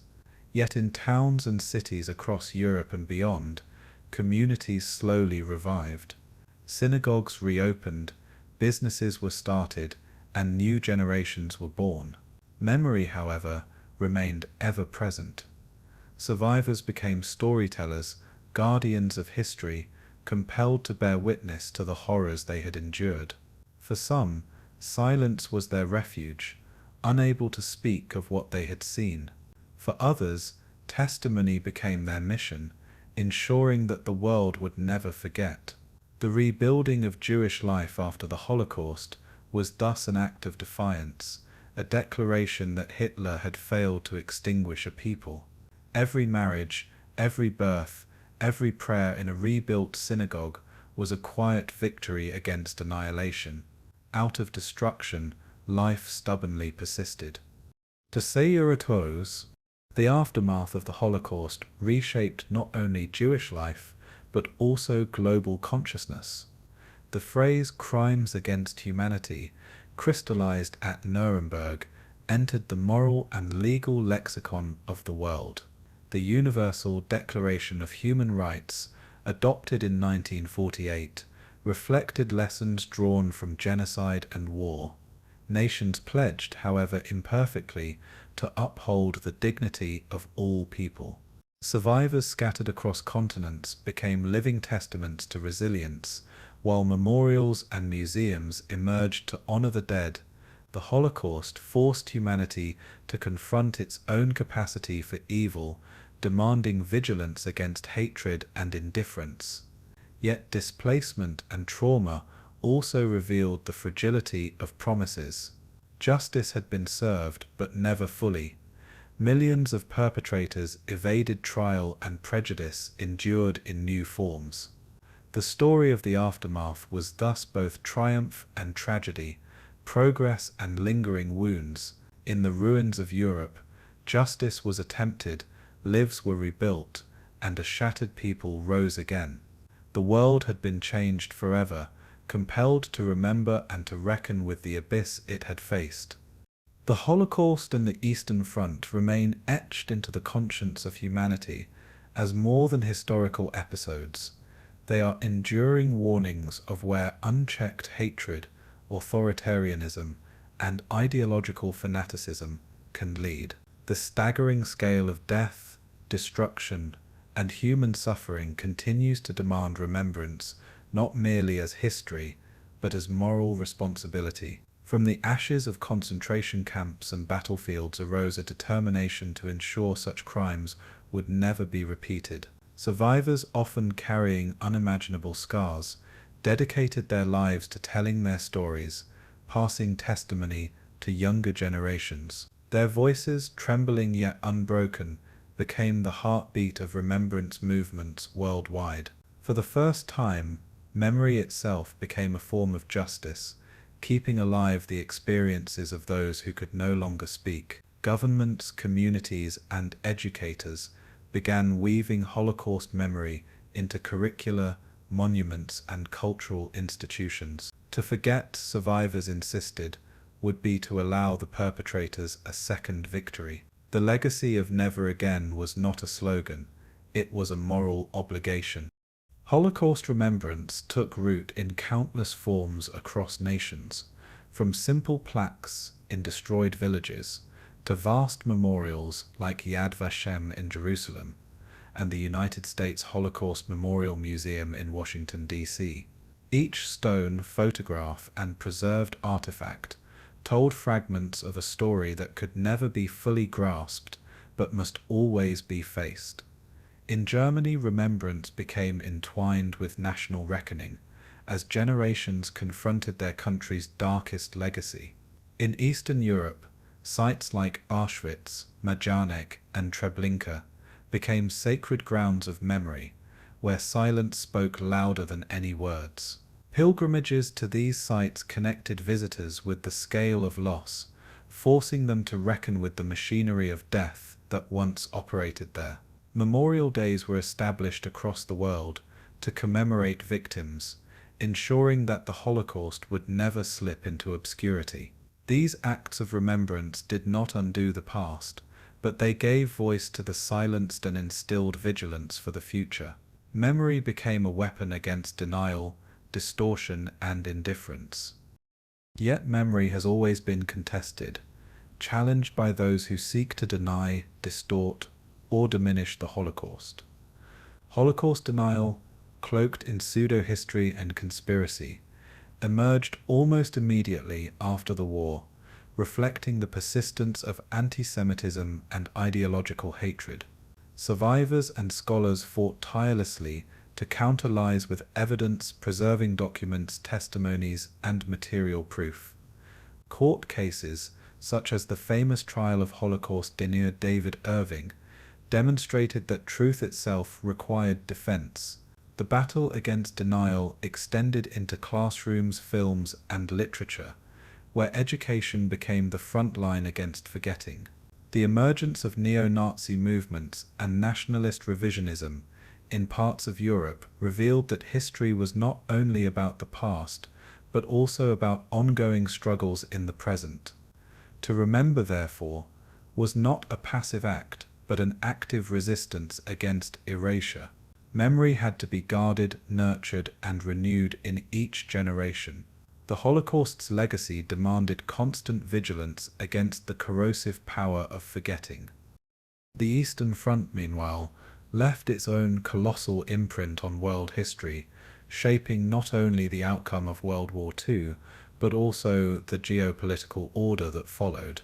The ferocious battles of Moscow, Stalingrad, and Kursk shattered the myth of Nazi invincibility and paved the way for Allied victory. Yet they also revealed the unimaginable human cost of total war, where civilians bore equal burdens to soldiers, and suffering became a shared condition across borders. For the Soviet Union, the victory brought prestige but also reinforced Stalin's iron grip, setting the stage for the Cold War. For Germany, the Eastern defeat was both a military catastrophe and a moral abyss, tied inseparably to genocide. The Eastern Front thus became not just a theater of war, but a crucible of human endurance, sacrifice, and destruction. Its memory remains intertwined with the Holocaust, for both unfolded together, military conquest and mass extermination, feeding off one another. The legacy of the East is one of both triumph and tragedy, inseparably bound to humanity's darkest lessons. Because out of the devastation emerged international frameworks designed to prevent repetition of such horrors. The Nuremberg trials had already planted seeds of accountability, but in the years that followed, human rights conventions and international law sought to codify never again into action. The United Nations was born from the war's ashes, its charter infused with the determination to preserve peace and dignity. The Genocide Convention of 1948 directly addressed the lessons of the Holocaust, defining genocide as a crime under international law. The Universal Declaration of Human Rights, adopted the same year, declared that every human being possessed inherent dignity and rights, regardless of race, religion, or background. These documents were not abstract ideals. They were direct responses to the Holocaust and Eastern Front atrocities. They reflected humanity's attempt to institutionalize moral responsibility, even as enforcement remained uneven. The world, scarred but enlightened, struggled to build structures capable of preventing future catastrophes. Memory was thus enshrined not only in stone memorials, but also in law and principle. Because WWII, for survivors, legacy also meant rebuilding life in the shadow of loss. Across Israel, North America, South America, and Europe, communities formed from the remnants of destruction. Survivors became teachers, writers, artists, and activists, weaving their trauma into narratives that shaped global understanding. Their testimonies were recorded in books, films, and archives, forming a living bridge between the horrors of the past and the conscience of the present. Yet the legacy was not only about Jewish survival, it was about universal lessons of tolerance, coexistence, and the dangers of unchecked hatred. The Holocaust became a touchstone in debates about racism, prejudice, and human rights. Each survivor who shared their story carried forward not just memory, but also warning, transforming personal pain into global responsibility. The rebuilding of Jewish life was thus both an act of defiance and a gift to the future. Life itself became the most powerful response to annihilation. Generations born after the war inherited a memory they did not live, but could not ignore. Education became the crucial vehicle through which lessons of the Holocaust and Eastern Front reached beyond survivors' lifespans. Museums, school curricula, documentaries, and novels conveyed not only facts, but also empathy, forcing learners to imagine themselves in the shoes of victims and resistors. Scholars deepened research, ensuring that history was recorded with precision and depth. The arts too carried memory. Films like Schindler's List and literature like Primo Levi's works brought the Holocaust into the collective imagination of humanity. Each generation reinterpreted the lessons, applying never again to new atrocities and injustices in different parts of the world. The legacy thus evolved, not frozen in time but alive in dialogue with present struggles. Memory was not static. It was dynamic, adapting to ensure relevance. The challenge was, and remains, to prevent commemoration from becoming mere ritual, detached from urgent moral responsibility. P. Ultimately, the legacy of the Holocaust and the Eastern Front lies in their enduring call to conscience. Never again. This phrase, born of suffering, is not a guarantee but a demand. It insists that the memory of 6 million Jews and of millions of others who perished in war and genocide must guide humanity's choices. It calls upon leaders to resist tyranny, upon societies to confront hatred, and upon individuals to act when faced with injustice. The Eastern Front showed the costs of ideological warfare, while the Holocaust revealed the abyss of dehumanization. Together they form a single lesson that the fragility of civilization demands constant defense. Memorials, trials, and education are not ends in themselves but tools to awaken responsibility. The legacy is not only about the past, it is about the future, entrusted to each generation. The Holocaust and Eastern Front remain testaments to the depths of human cruelty, but also to the possibility of resilience, remembrance, and moral awakening. Never again is not a hope, it is a duty.